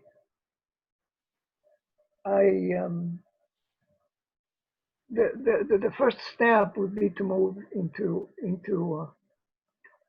this Soulfest was I think it's going on, COVID permitting, it's going on. It's picking up again in August. Usually it's around the full moon, so we can stay late at night outside under the full moon and dance and play music. And there is another one in the Midwest that I attended several times. I've been giving free workshops on those. I encourage you to read. I posted in one of the 3 papers, the first one, the integral solution for putting things together, like buildings, food, waste, water, rainwater collection, food production, greywater recycling, and integrating the energy, collecting energy from the sun, hot water, cooking with the sun, with all 7 or 8 or 9 very easy technologies that can be integrated in order to provide all the functionality, all of the needs that we need, and reduce carbon use, eliminate carbon use for the most part, and whatever carbon that we use, we can put it back into the soil where it needs to be, and reestablish the nutrient cycle. And I start giving free workshops around the country, around the world, to bring up those formulations and try to penetrate as those formulations as a first step that needs to be done. We need to become self-sufficient, independent, self-sufficient, and be dignified, pretty much like the Native Americans were in their own time, as in our own time. And once that is done, at the same time developed the trade and commerce and social, political, economics that need to evolve in order to maintain that self-governance and be respected in the society, in the human society, in the planet society, for any society on the planet. 500 years of misery, of prosecution, of slavery, of land theft, that has to end. With an apology first to start, and then with the political decision, with the social political decision that encourages and that formulates that approach and guarantees that approach as much as things can be guaranteed. And I think we can.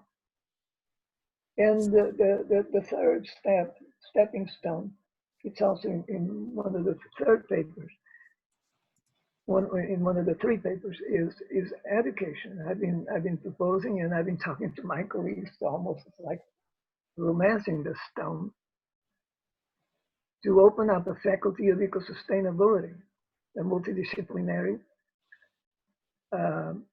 integral curriculum with an integral curriculum that will start educating the next generation into living on the planet, how to live on the planet in an eco-sustainable way, from soil to water to food to air to energy to timber to trees to oceans to life, plants, animals, and fungi. 80% of our DNA is similar to fungi. We have more in kin with fungi than we have with any other of the 5 animal kingdoms. So all of this web needs to coalesce and crystallize in some way, and it becomes easier with time. It's difficult, it's complex, it's non-linear, but that's life. That's what this universe is. We need to coalesce that into a vision, and then into an application, into an ammo that will take us into that direction. And that's by people's, all big, small, of all sorts of life, coming from everywhere on the planet. Maybe now it's the time, maybe we can zoom it. Maybe now is the time to formulate that and make that aware transition, conscient, determined transition into, so we can take a look up in the sky and say, wow, what a universe this is, and enjoy it for a little while. So it's really up to us to take that. I think the universe wants us to take that step. He wants us to. It's forcing us into taking that step.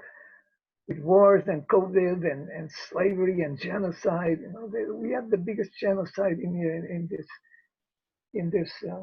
continent, in the Americas. The low estimate is about 16 million, and the high estimate is 160. Because there were some people in the Amazon that disappeared and now are being rediscovered. About 80 or 90 or 100 million, maybe even more. And they knew things like terra preta, which is black earth. There is a soil that is put together that has that symbiosis of carbon and fungi and life. And it's exceedingly productive. So you can go back and read the papers from Lehman at Cornell, and there is a few others in Minnesota, and there's another Sunduk in Germany. But the story comes from 1600, and it was first. So there was a report that there were huge amounts. There were cities upon cities upon cities of 100,000, populations of 100,000 people. At the time, Paris was 10,000, London was 10,000 people. They had settlements of 100,000 living in nature, and then suddenly disappeared, and now we're finding the archaeological sites of those. There is a city in Corral in Central America that 2 investigators went there to find out the evidence of war, because they were determined to find out that there was evidence of war, because all societies in cities were sheltering because to prevent being dominated from other populations, so they could defend themselves. And they looked for spears and arrows and instruments of war and found none. Until one guy, I think it was from Michigan, Wisconsin or Michigan, one researcher went there and said, I'll eat my hat if I can't find something that reveals war. Well, there was none. And there was a society that lived for 1,000 years without war. And granted, most societies around the world have been fighting wars. So can we do it? I think we can. I think it's possible. and look at really at the not the biological evolution of man, because what else do we need? 3 eyes, 4 noses, 5 hands. Stop trying to teach people. We need an evolution of man that is in awareness, in consciousness. And for that, we can spend all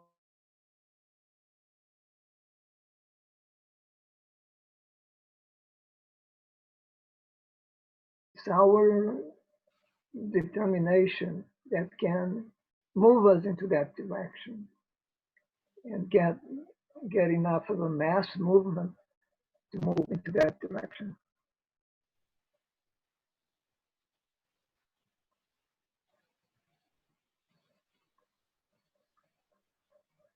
Yeah, it's all about movement.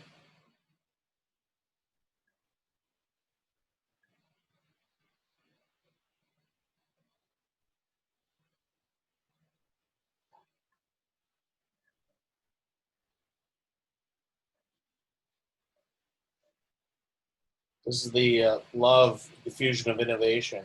It kind of applies to technology, but it also applies to innovations that have to do with social change as well. So the any idea has a 10% chance of capturing people immediately. So the innovators that come up with the ideas, and then the early adopters who engage in the ideas, and then there's this big battle that happens at the 16% mark. That really, once you get past that point, it doesn't matter how many people you think you come across on any given day, they fit somewhere on this chart.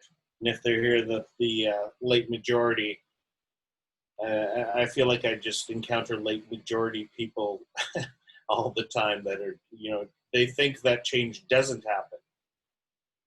But as soon as the early majority gets the memo and they cross that chasm, they can't wait to be joined because they don't want to be left behind. So when the change happens, it happens fast. I'm kind of an interesting point. That's a really good point. laggards here. Those tend to be the people those are the billionaires. Those are the people that are making money off of this system, that are that like this system. No matter how much they say they hate it, they love it because that's what made them billionaires. That's what made them special. So we're not going to see change by big corporations, Nestle hosting big events that where people get up on a stage and say let's change.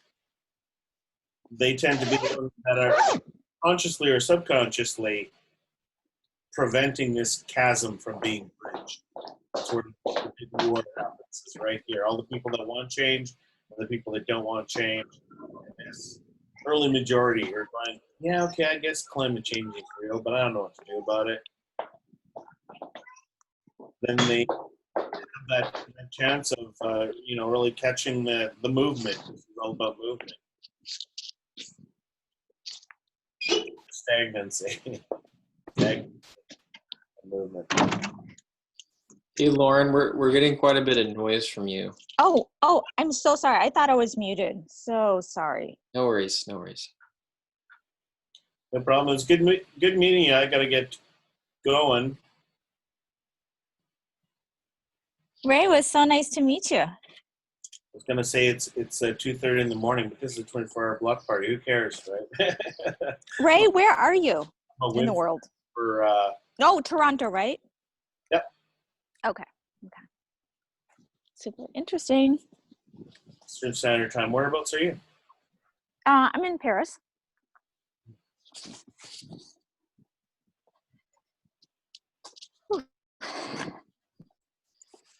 We're all over the place.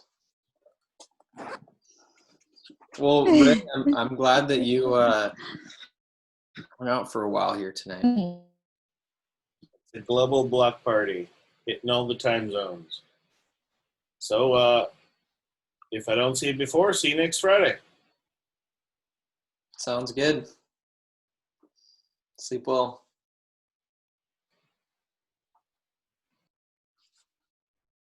Good night, Ray.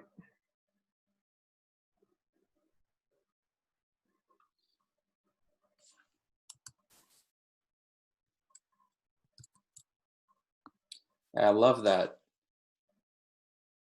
picture that Ray was showing there.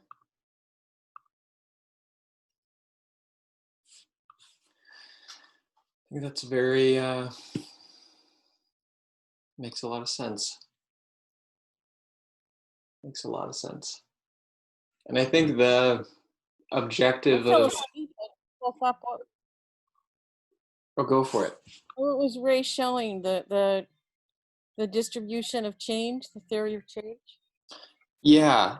Okay, With like the innovators and right. yeah. Yeah, I've been a big promoter of that too, and it's made a lot of sense to me in terms of vegan, outreach, and how people in the majority are not motivated by the same things that early innovators and early adapters are. And the people in the major majority, from what I can tell, are not, altruism is not going to make them change their food choices, no matter what, at this time. I mean, it's there, and of course it helps, but people need to have the vegan options easily available, and things like that's why the Beyond Meat and the Impossible Burger are done so well. And people are eating them, and most of the people eating them are not vegan. And that's the kind of thing it's going to take. If we expect people to just stop eating meat, it's not going to happen.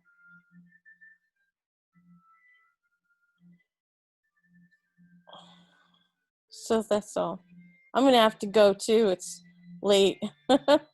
2:35. I'm in Baltimore. Where are you, Nolan? I'm in Vancouver, Washington. So it's still, what, 11:30 for you? Yep. Yeah. Yep. Well, good night, everyone. I'll see you next time. Thanks Good for night, joining us, Nancy. Nancy. Bye.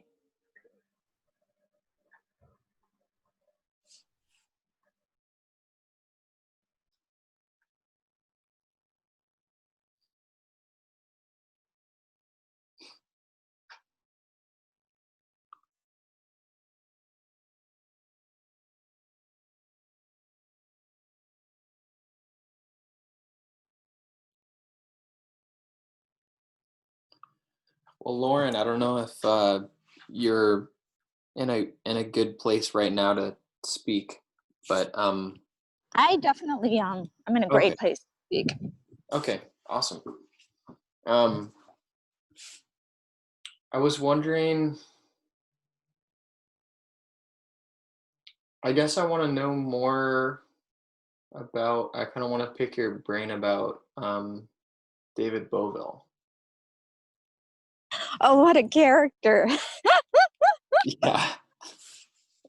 Do you know him?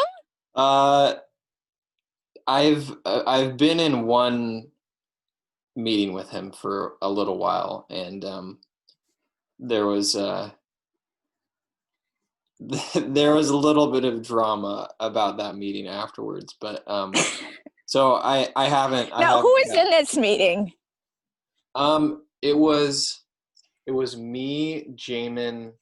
Well, okay, so Jamin and another guy who I forgot his name. We were in a breakout room in one of the Now What events. Was it the governance event that David actually put on with the Soundgarden stuff? Yes. Okay. Yeah. And so Jamin and this other guy that I forget his name, the two of them were in this room for a while talking with some other people. The other folks dropped off. I joined them, and then David dropped in, And I mean, anyways, I don't even think it's. I thought it was just kind of. It was. I I don't know. I just want to know more about David, and I have like. I have no hard feelings against the guy. So. I literally only brought him up because I'm just curious, like what he's working on, because he mentioned some stuff very vaguely that we just didn't get into at the time. So, and I haven't had a chance to get more. So David's such a character. He's like a character out of the theater, and he's like a problem you basically have to design your network around, because he's the smartest guy around and you can't live without him, but he's impossible, so it's hard to live with him too. So he actually is super clear on like what to do and has the most well thought out plan of anyone. So he's not just a yapper, he has the plan, he knows what to do. He always assembles the best teams, the most competent people, and then it all falls apart for social reasons. So yeah, he's yeah, that's it. So yeah, I never know what to do with him, because he's attractive to me because he is super clear and actually like wants to do things. He's continually frustrated at the yapping we're always doing and just wants to do stuff. So I really like that. Yeah, that makes. I mean, I appreciated that about him, and I think that made for a little bit of conflict in that particular meeting, because well, Jamin likes to talk, and not that he's always productive or always unproductive when he's talking, but I think there was some conflict in the philosophies there. Definitely. And David as well really likes to talk, and he kind of like takes over any conversation, and he takes it over with a lot of confidence, and he knows what he's talking about, and he makes really good points. And then once he starts talking, like people feel they start to get quieter and want to talk less, you know? Mm.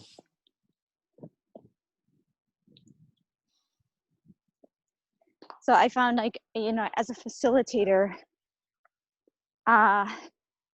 you have to find ways of keeping him from dominating the conversation, but you really want his wisdom as well. So yeah, because I think that he's had a lot of experience. He's older than a lot of people, and he's been doing this for a while, and he knows all the ways that these kind of collaborative organizations can fail. I think he just sees it over and over, and it just frustrates him. And he's like, I know the answer. I know what's going on here. Just do what I say. Yeah, he seemed really focused on the backbone, which was attractive to me, because I think it's absolutely necessary, and I don't really have experience.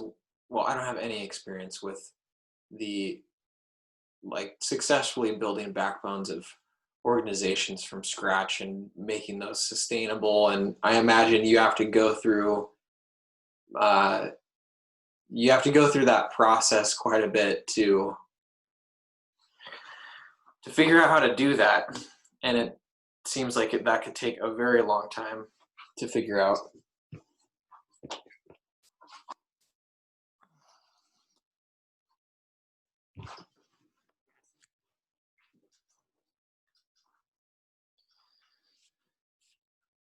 Do you know about like specific like not secretive technology projects that he's involved in? Because again, he mentioned some stuff really vaguely, and I Yeah, don't know. he's not trying to keep it a secret at all, but he has no materials to show what his plans are. And he's trying to produce the basically the rhythm and the basic tech to get everyone working together. And he's hoping that his system will produce the ability for people to actually do that, to write the explanatory videos and the kind of like visual aspect of the onboarding process. Okay. Yeah, so that's why he has all the plans, but you can't be like, where's the website? It's not really a secret. It's just like there's no material. It's just all in his head right now. Sure. Okay. So that's what I'm trying to do, get it out of his head and produce an actual workflow.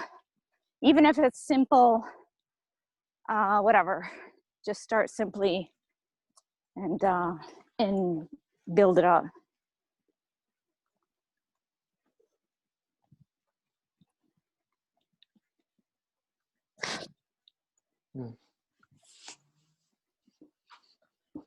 So Charlie mentioned recently that Tom Atlee is kind of picking up maybe something new, or I don't know if you were. It sounded like he met with him recently. I don't know if you were a part of that meeting. I was. Oh, cool. Do you? I don't. Charlie didn't say very much about it. He just kind of dropped it the last time I saw him.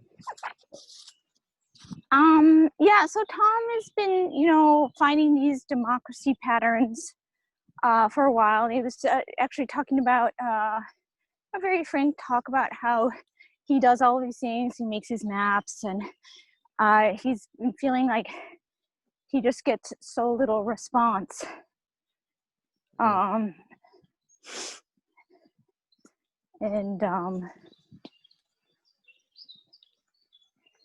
Yeah, and so he showed us his collective intelligence map, which was super helpful. I'll send it along to you. I can't right now because I'm on my phone, but sure.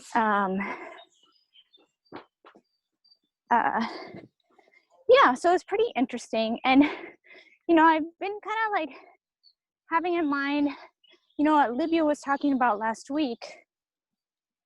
What I talked to Tom about, I'm like, you have these like, tons of patterns of, wise democracy. And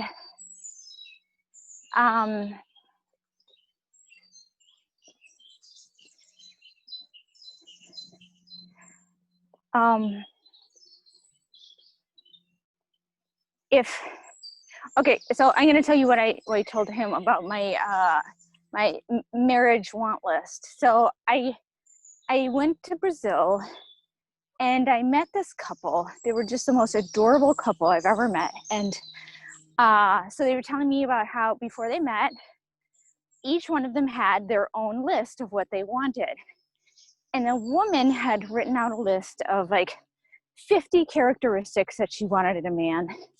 And the guy had written out a list of 9. And he put them in order. So he had the essentials, the needs, and the wants. So 3, 3, and 3. 3 essentials, 3 needs, and 3 wants. And I decided just from looking at them that she was probably slightly the better catch. And so that meant that the man had, I think, a better system of kind of like attracting and manifesting what he wanted. So I did the same. So I spent my Brazilian vacation writing out my own personal list.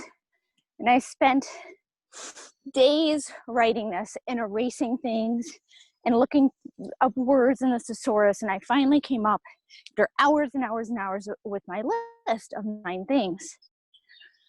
And, you know, I found that actually like a month after writing my list, I met my husband, and he had all the characteristics that I had written down. So I really felt like that's a really, really powerful manifestation tool in terms of absolutely clarifying. There are tons of stuff that we want, but what is absolutely essential? And doing those in order, because after I did that, you know, I had someone who was a possibility. He had all these characteristics, but he didn't have my number 1, which was integrity. So I was like, but I can't, even though he has all these like amazing things, once I made my list, I knew that was my number 1. It's like, but I can't be with this other guy if he doesn't have integrity, because that's my number 1. So I know I'm like, it's like, sounds completely random and like I'm not even on the path of the conversation, but to bring it back, I think that we need to be doing more of that too. So there are all these things that we could be doing, but in terms of like group identity,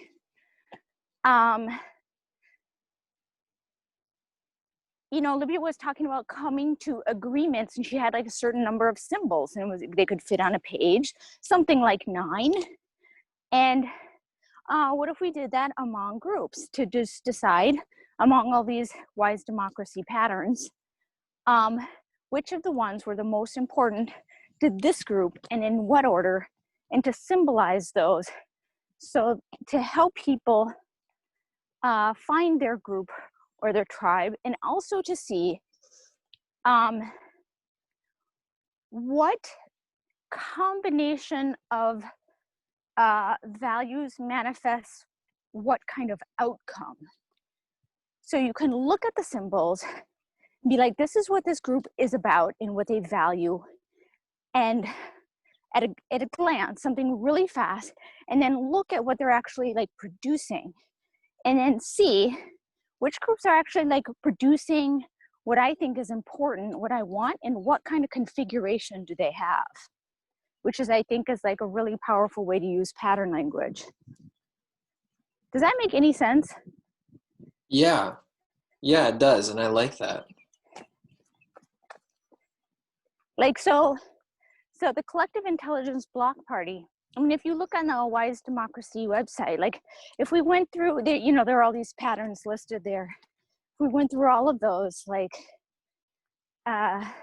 what are the main ones that you hope to foster, and then what kind of environment does that create, and what does it allow you to do?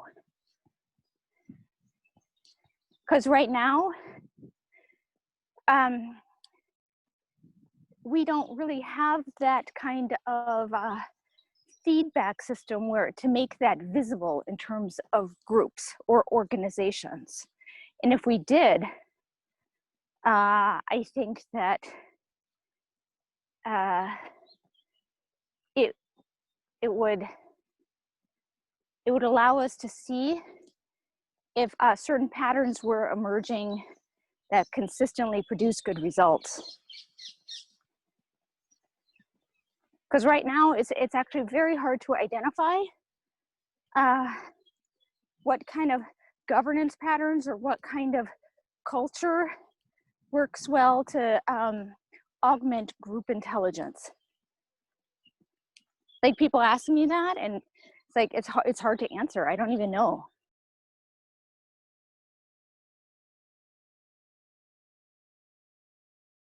So, like, you know, a bunch of groups might say like, oh, we like diversity, but where is it on their value? Like, Right. How do they is it, prioritize it? yeah, is it number 1 or is it like number 50? Because if we're all doing like 50 things in no order, then it's completely meaningless. And so diversity as a value, you don't get any feedback whether that's whether that does anything to augment intelligence, for example. So basically, I think this could be like a really powerful signaling system that we can just start using. And we can just start using it among like 5, 6, 7 groups and just see if it works at all to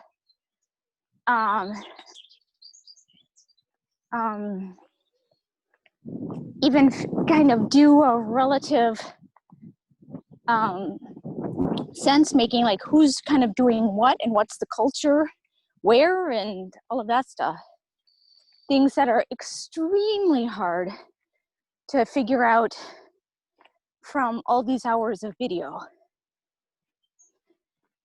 Like, I want to be able to have like a configuration, like, you know, 20 Miro boards, something that looks like that. That would be my ideal thing. And I could look at, and in, you know, 10 minutes, I want to be able to discover who's in a group, what they're like, what's the purpose of the group, what it's like to be in the group, and what artifacts are they producing.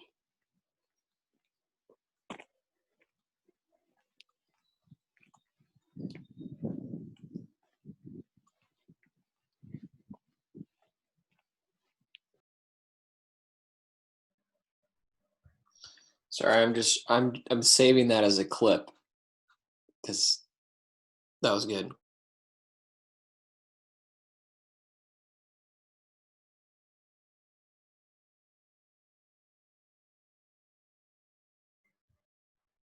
So I don't know if it does anything, but I think as a hypothesis and as an experiment, I think it would be a worthy experiment. So if we just did something like looked at these wise democracy patterns, we do this among just a limited number of groups. We choose the 9 patterns and make it an order of like essentials, needs, and wants, and see if that helps us make any sense out of a small landscape.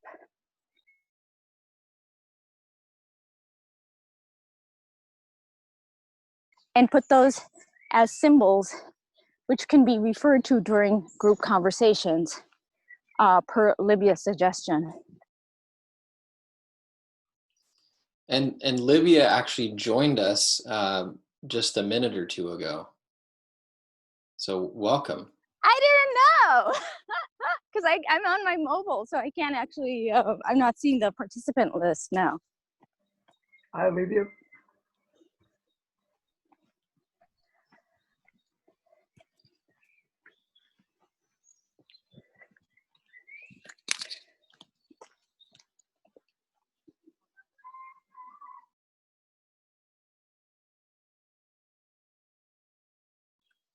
I don't hear anyone. Am I still connected? Yeah, you are. Well, Libya, if you're there, I've been I hyping can you hear up you. all week.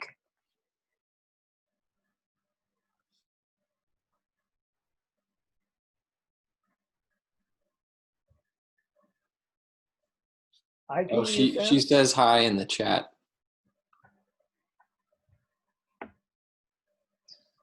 Hi, Libya.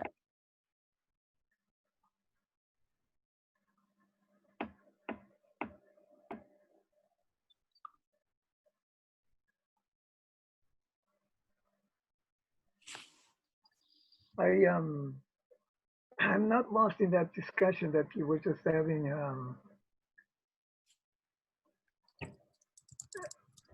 However,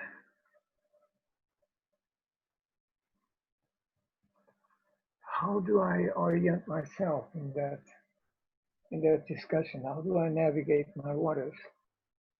I don't have much of a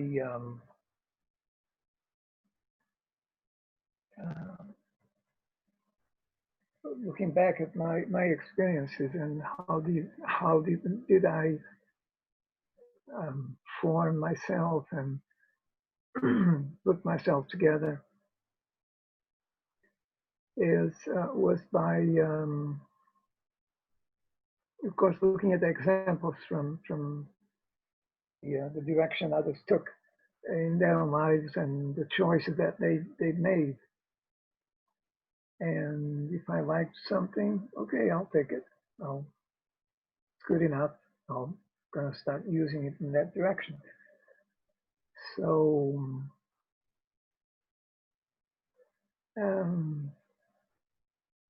how does that work with others? I have no,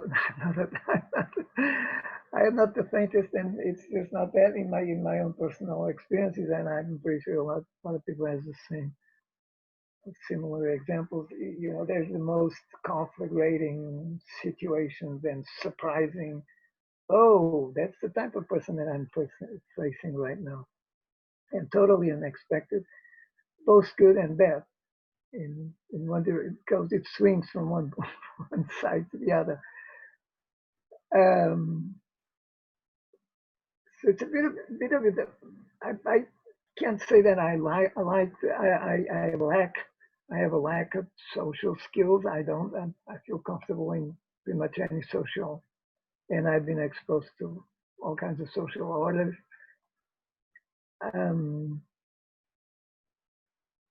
But it's separating things into a list. That's an interesting. How would anyone go in order to form a society or an organization in order to, well, sort of a kind of a resume or an interview, more skilled interview or more targeted interview in order to look at those priorities that you were saying, the 9 priorities. That's good and short. That's a good idea. And does this person meet those 9 criteria in order to start working from that point on and be productive and be effective and accomplish something? That's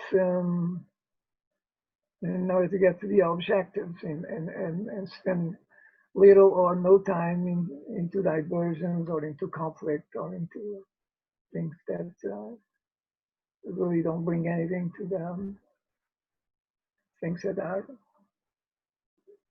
being worked on or trying to accomplish. So it's on the other hand, I have my own objectives, and that's most what guided me in my own life from a very, very young age. And it worked very well. It worked well for me, and it continues to work. I'm pretty happy, satisfied with the goals and objectives that I set to my life. And those are not a mystery. They are a natural evolution from what is the promise of being a human being and what entails what the being part of the mystery of what we are. And if I see that we are, doesn't matter, and doesn't matter on the opinion of others, we are part of a big mystery, our existence here. And how do we face that and can recapture some of that? I think we lost it in the past, not recently, thousands of years ago. It was lost, and we need to recapture that I think it's part of the healing process, both of the earth that is now we destructive to no end. We're at the point of putting everything into chopsticks and healing ourselves and preventing the total obliteration of the planet. So it's not a small task, and I think it's a good point. Maybe nine prerequisites would be a good starting point in order to spend too much time on arguments or things or fights or whatever. Emotional energy that leads nowhere and it works against everyone else. That's probably a good thing, yeah, to do something like that. Maybe organizations would become more effective. On the other hand, the prerequisites themselves do not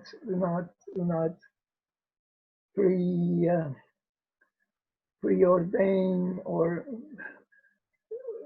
formulate a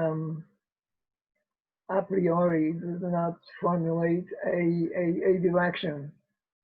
It's just qualities. Those are qualities. And they may be necessary in order to achieve, that's all necessary to achieve a consensus. And ultimately, that's what we need to do. What direction are we going? Really?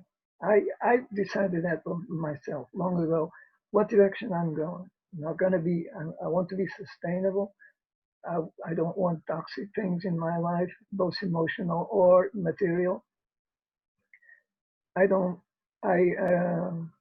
Pesticides, chemicals, non-organic things, GMOs, I don't want those. I don't want radiation. I don't want chemicals in my body that can come from synthetic pharmaceuticals. And I want to work to renew things and reestablish nutrient cycles in the earth and the planet, and use as little as possible, just what it is sufficient for life itself. So I arrived at all of those conclusions without groups, pretty much without groups, and some looking at some examples. Like I find a lot of examples in farmers that took into understanding the soil and what the soil does and the mystery that the soil is. The combination of life, bacteria, fungi, mycorrhiza, mycelium. It's absolutely astounding what's in there, and the biochemistry of the soil is that, and it's the foundation of everything, really. So I find a lot of examples in there. One of them is Salatin. I don't know if anyone came across that one. Voisin in the 40s.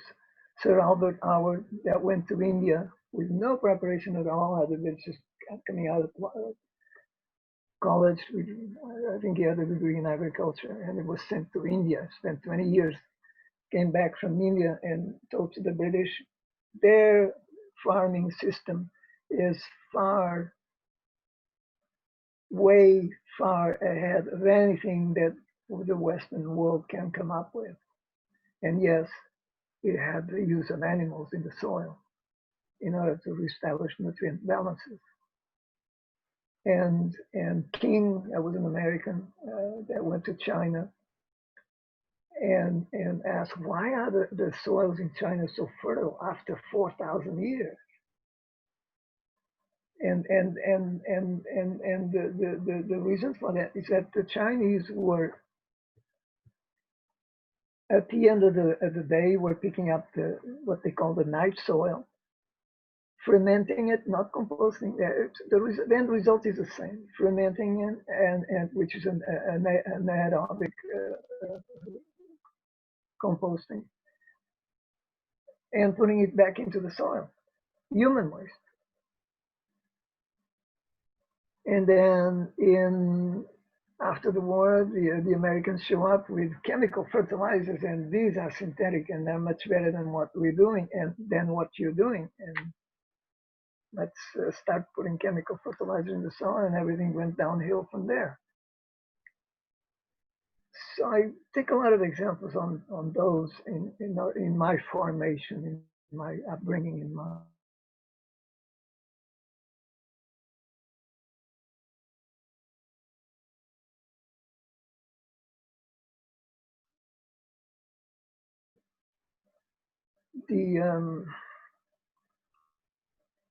I find a lot of people talking, but they never put a seed in the soil in their life,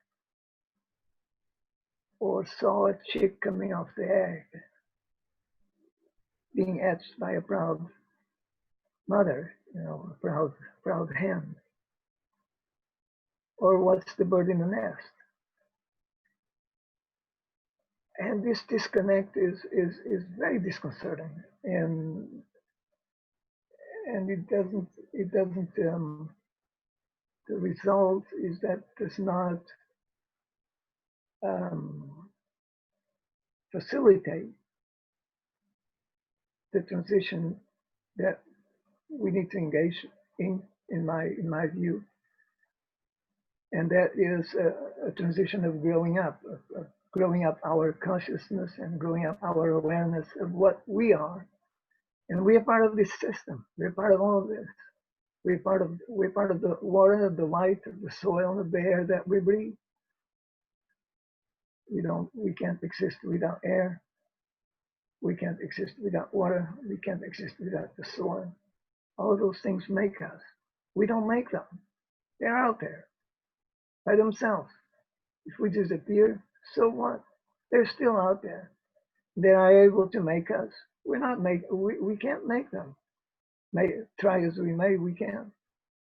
So this disconnect is something that maybe needs to be healed in some way, or maybe prevented to maybe should be one of the check marks in the acceptance form in the organization that disconnect doesn't exist in there, that somewhat has already healed or is in the process of healing,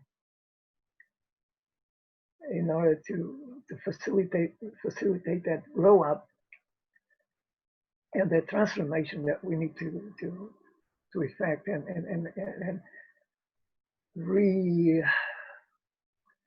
recuperating or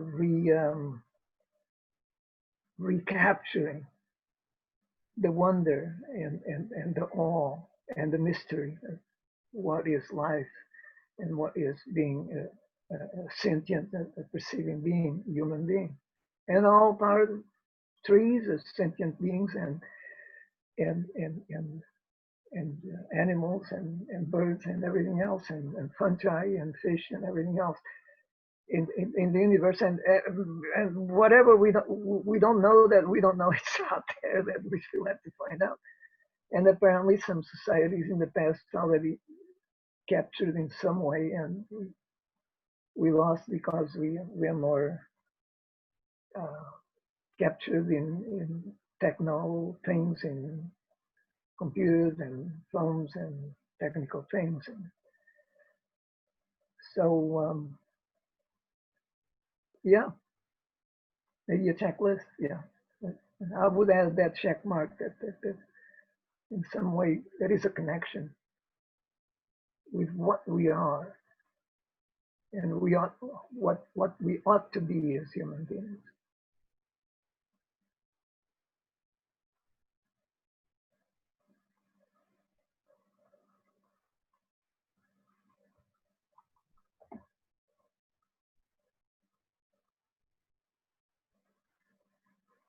Did everybody go to sleep? No, still listening. I'm still here. I'm just thinking about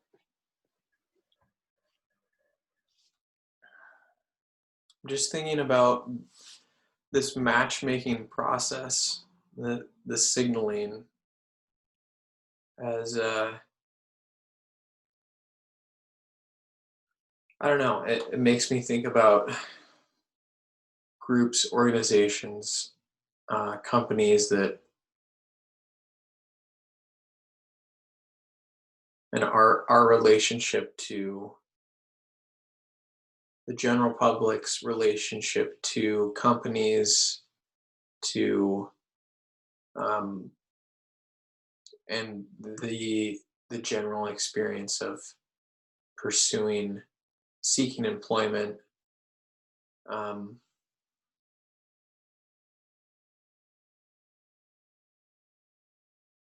Because I feel like a significant, I think what will happen once we like getting these systems more in place, getting these methodologies more refined and more widely used, the end result is that people are working on what they should be and working with who they should be in a way that today it's much more, it feels like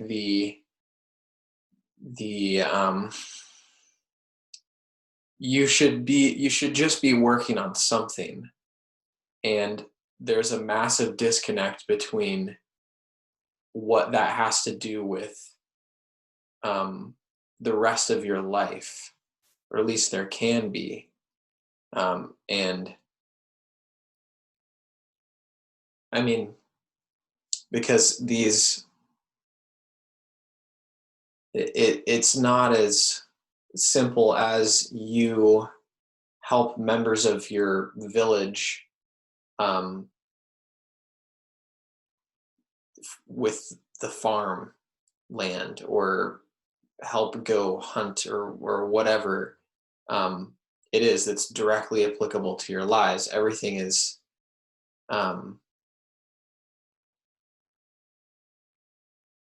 you can do something that's very dissociated from your values, and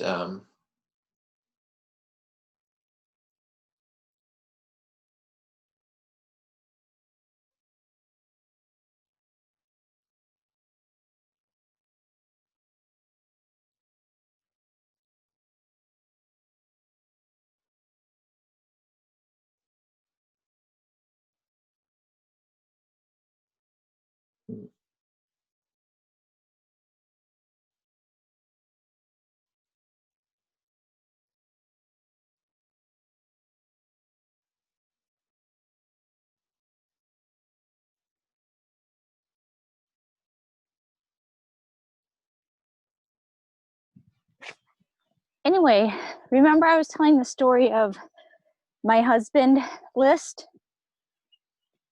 And how just like a month later I found my husband. And actually just like a couple days before I met my husband, I went to the Taj Mahal. And the Taj Mahal has like a special mausoleum, a part of it. It was a specially designed chamber. Like the sound was especially designed. And so my mother and I got up at 5 a.m. so we could be the first ones in this chamber. And I was there, and in this like super amazing place, I just made this prayer, and I was like, you know what? I've been bullshitting for years. I'm opening my heart up to love. I'm ready. I'm announcing this to the universe.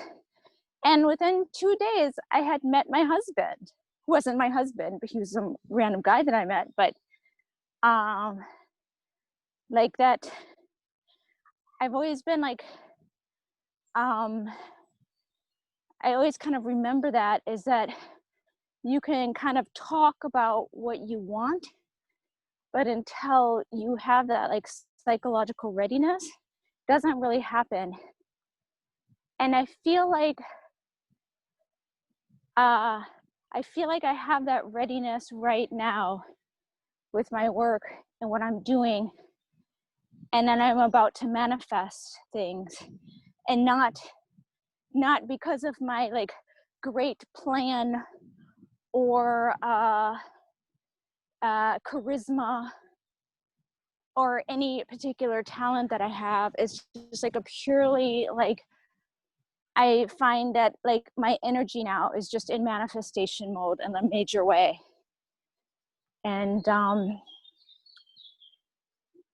I'm finding it quite difficult to deal with opposing energies. And because I'm almost feeling like kind of a bulldozer, and I don't want to step on anyone's toes or hurt them. But I'm not in a position right now where I can go around doing like emotional caretaking work and kind of like trying to hold things together. Like I just feel like I need to be really concentrating on production, like actually producing something that's visible. Does that make any sense? Or am I just kind of talking into a void? No, I understand what you're getting at, and it sounds like you're making some progress, and hopefully, I mean, I'll be really interested to see what you get out of. I mean, not just David's head, but since we've been talking about him, David in his head. I'll be interested to see what ends up manifest there.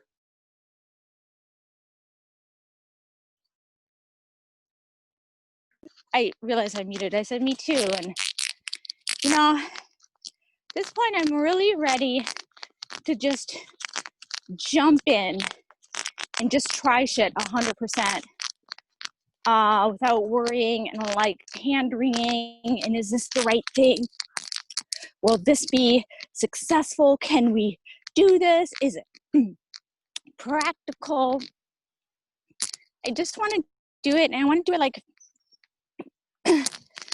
I want to just start playing honestly and having fun with it, and attract the people who have the same kind of vibrational energy and are willing to jump in as well, per Raymond's innovation chart.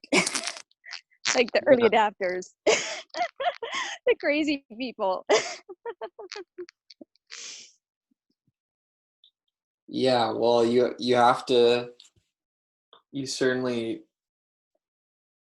Yeah, you can't be running around trying to attend emotionally to the lay majority and the laggards, or you'll just completely deplete yourself.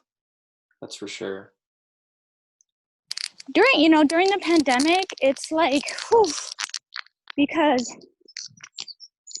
people are really personally just a mess, like all around. So there's so much like kind of like personal tending to do. And I found that I've had to, I go on 2-hour walks a day, which could be used for more productive things with work. It takes a lot out of the work, but I feel like if I am not grounded with my forest walks, like I'll start to lose my stuff too and not be Yeah. able to be centered. Yeah, I totally understand that, and frankly have struggled with what you're talking about over the past, like, I don't know, it's been a bunch of things for me personally over the past several months. Um, and it creeps up on you. You don't realize like how much like walking or meditating or whatever it is you do um, to be with yourself and give yourself that space um, actually makes a huge difference, even though it looks like absolutely nothing from the outside. And I think the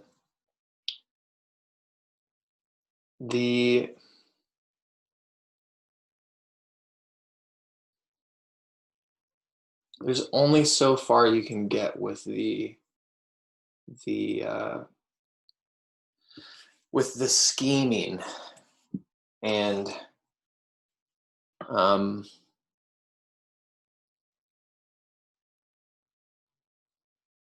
I felt What do you mean by scheming?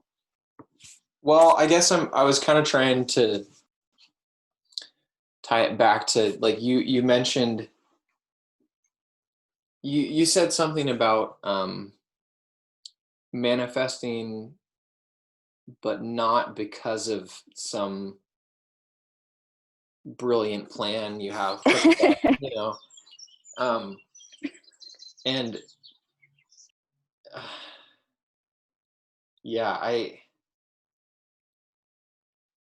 I think the danger of there's actually really significant danger of being caught up in all the planning and the scheming. Like, yeah, I mean, it sounds like Jamin and David have this in common, um, where there's a lot going on in their head, and um, well, it sounds like they have a similar kind of can dominate conversation, and it's not necessarily a bad thing, but it is what it is. You And know, I never thought of that, but it is true. There are a lot of parallels, even though on the surface, they're totally different. yeah, Kind of, because Jamin is such a smiley, kind of like a lovable guy, and David's more, he's not like a cuddly teddy bear. You know what I'm saying? yeah, Very like he's more authoritative. But yeah, there are a lot of similarities, and I could see how they could absolutely not get along. yeah. Well, and I mean, when you're, I mean, yeah, it's funny that you say that, like, it's funny that you say David is very in his head, because the impression that he gave me when I interacted with him is that he was out of his head in some admirable way, where he was like, because he has this get shit done attitude about him, you know. Yeah. Um, Yeah, that's what really attracts me to him. Yeah, for sure. He's like, can we shut up and do project management? And personally, I'm like, yay, yes.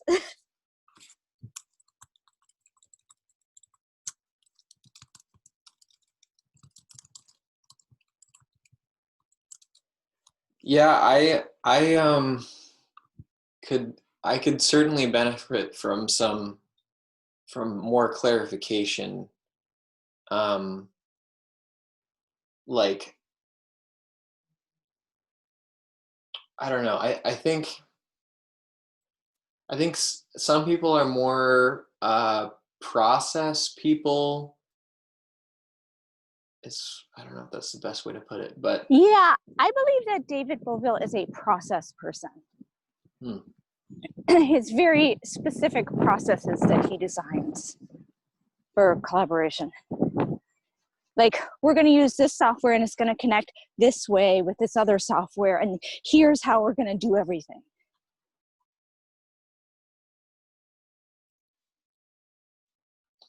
yeah, I guess that's one way him and Jamin are very different, is that Jamin stays very high level, which like totally has its, I mean, the benefit is that you don't get stuck in you don't get hung up on the details of things, but that drives me crazy after a while. I have to get more detailed, or it just stops making sense to me. It ends up being ungrounded. And I think that's where some of the conflict with in their conversation is like,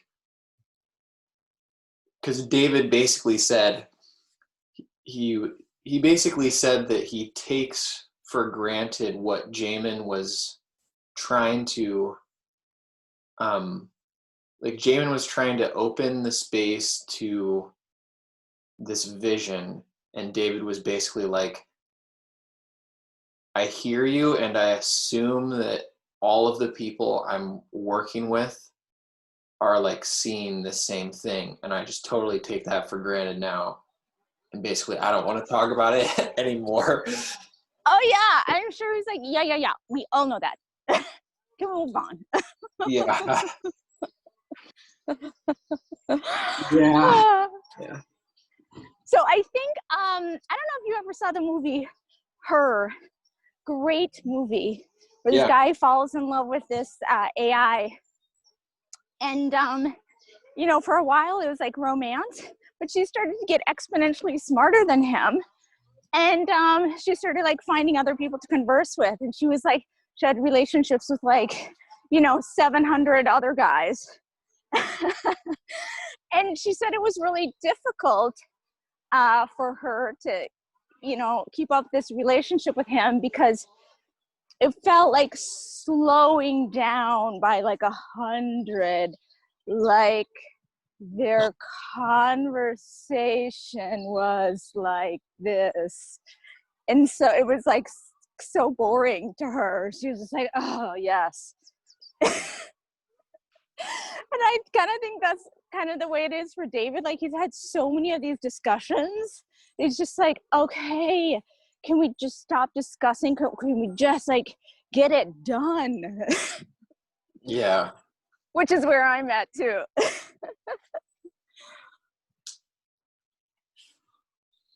And I don't think everyone needs to be like that. Like, everyone needs to be here. It's just that's where I am. Because I've also had so many discussions. So there's absolutely like a great deal of value in holding the space to have these discussions. Because not everyone has had these discussions for, you know, dozens of years. You know, they're like really eye-opening and transformative. I'm definitely feeling like I want to manifest something real that like people can see, and that we can actually experience greater intelligence on the ground. Absolutely. Yeah, and it's there's several facets of it. I think that like there are many things that improve the collective intelligence of an organization or a group or humanity as a whole, whatever. There's there's a bunch of different facets, and I think that I think where like Jamin is coming from is a very what's the word? It's like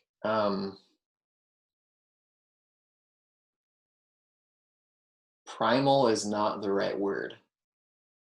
But it's like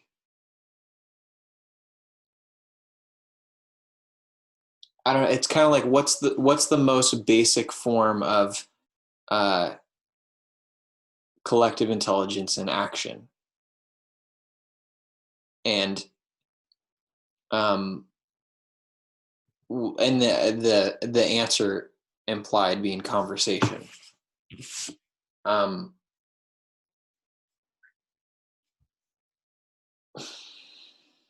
But I mean, I certainly don't like it makes sense to me that Jamin has this much emphasis on the conversational domain. Because that's like where he lives. And thrives, but there's a lot of intelligence transmitted in other ways, like through art and many forms of art. And you can't just like in some sense, I get, and I like where Jamin's going with basically, if you're not on the court having the conversation and you're writing an essay, then you're not at the forefront. You're not leading.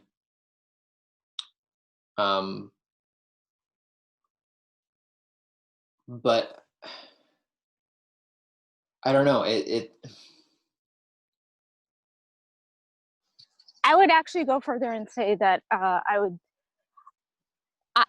actually come to my personal conclusion is that art is actually a key component of collective intelligence and not a side thing. Yeah, absolutely. Art is how we understand things, and that encompasses the art of storytelling. When a preacher preaches, that's a storytelling art, and that's actually how we understand things.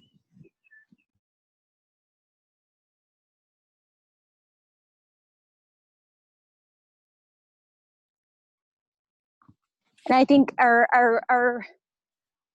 group, our kind of world consciousness is really formed by art, the movies that we watch, and how the future is portrayed seeps into our consciousness. So there's all these assumptions that we aren't even aware of.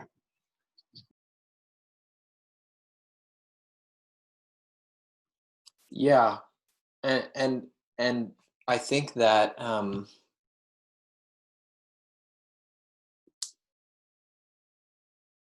I wonder when like there's this incredible proliferation, excuse me, of just so much content available via YouTube and Netflix, and I mean, you can just get absorbed in like totally different worlds in a way that you couldn't ever before. And I think it can be very healthy in moderation, and it totally depends on what you watch or absorb or listen to, whatever. And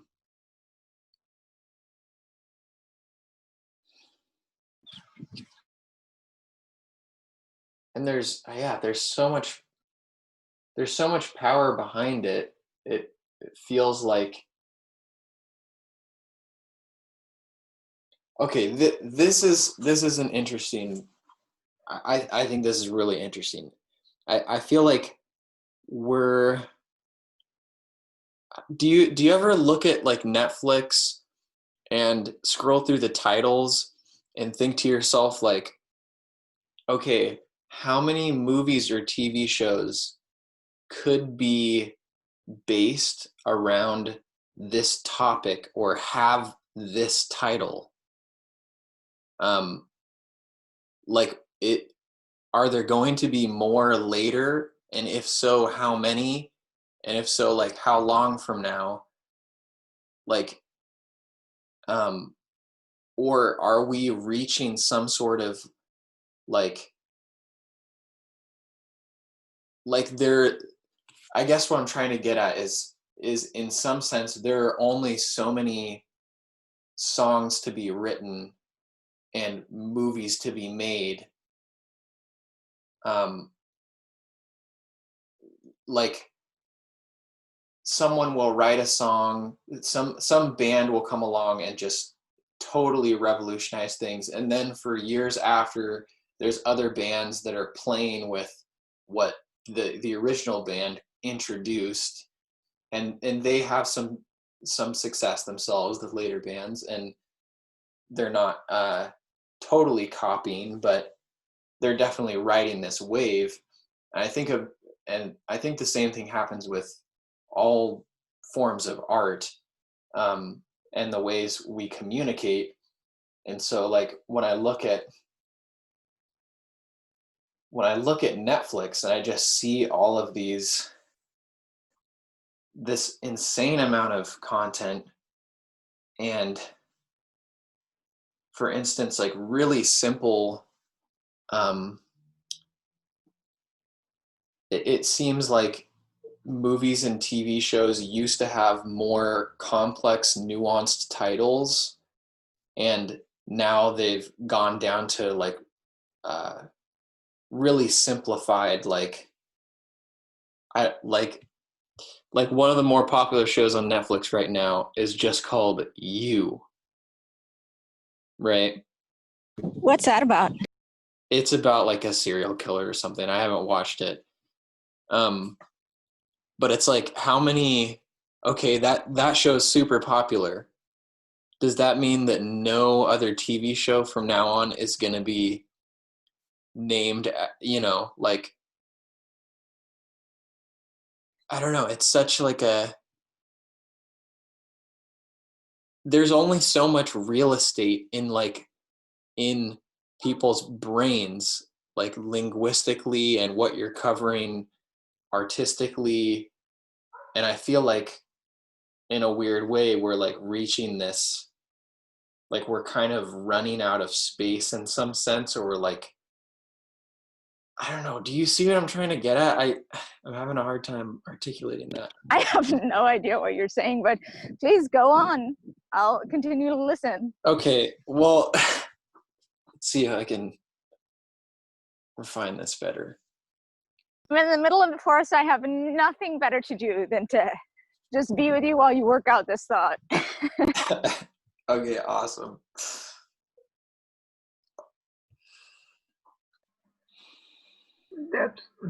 That's what I miss at the moment. I don't have a forest. So I have the ocean. I'm fairly close to the Pacific.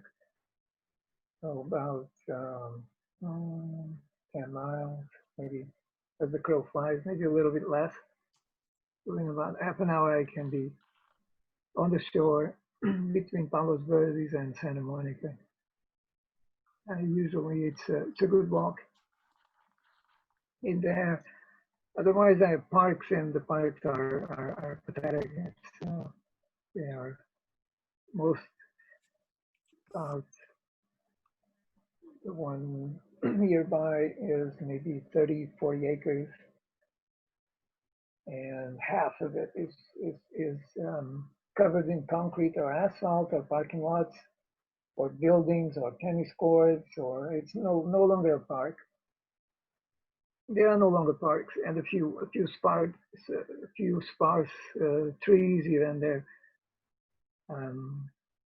Mostly baseball courts, and so no forests nearby.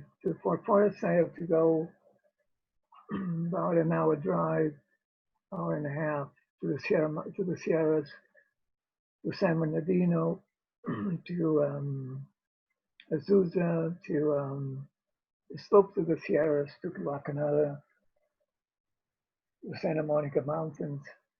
And there are within 60 miles there are about maybe some good 100 hikes, really good. That there's a little bit of forest and outside of the city. But that's a little bit too much for everyday driving. Like 1 hour to drive one way, another hour drive back. So I miss that a lot, of having a forest nearby that I can walk. It's big. So been trying to get out of the city. I've already made plans quite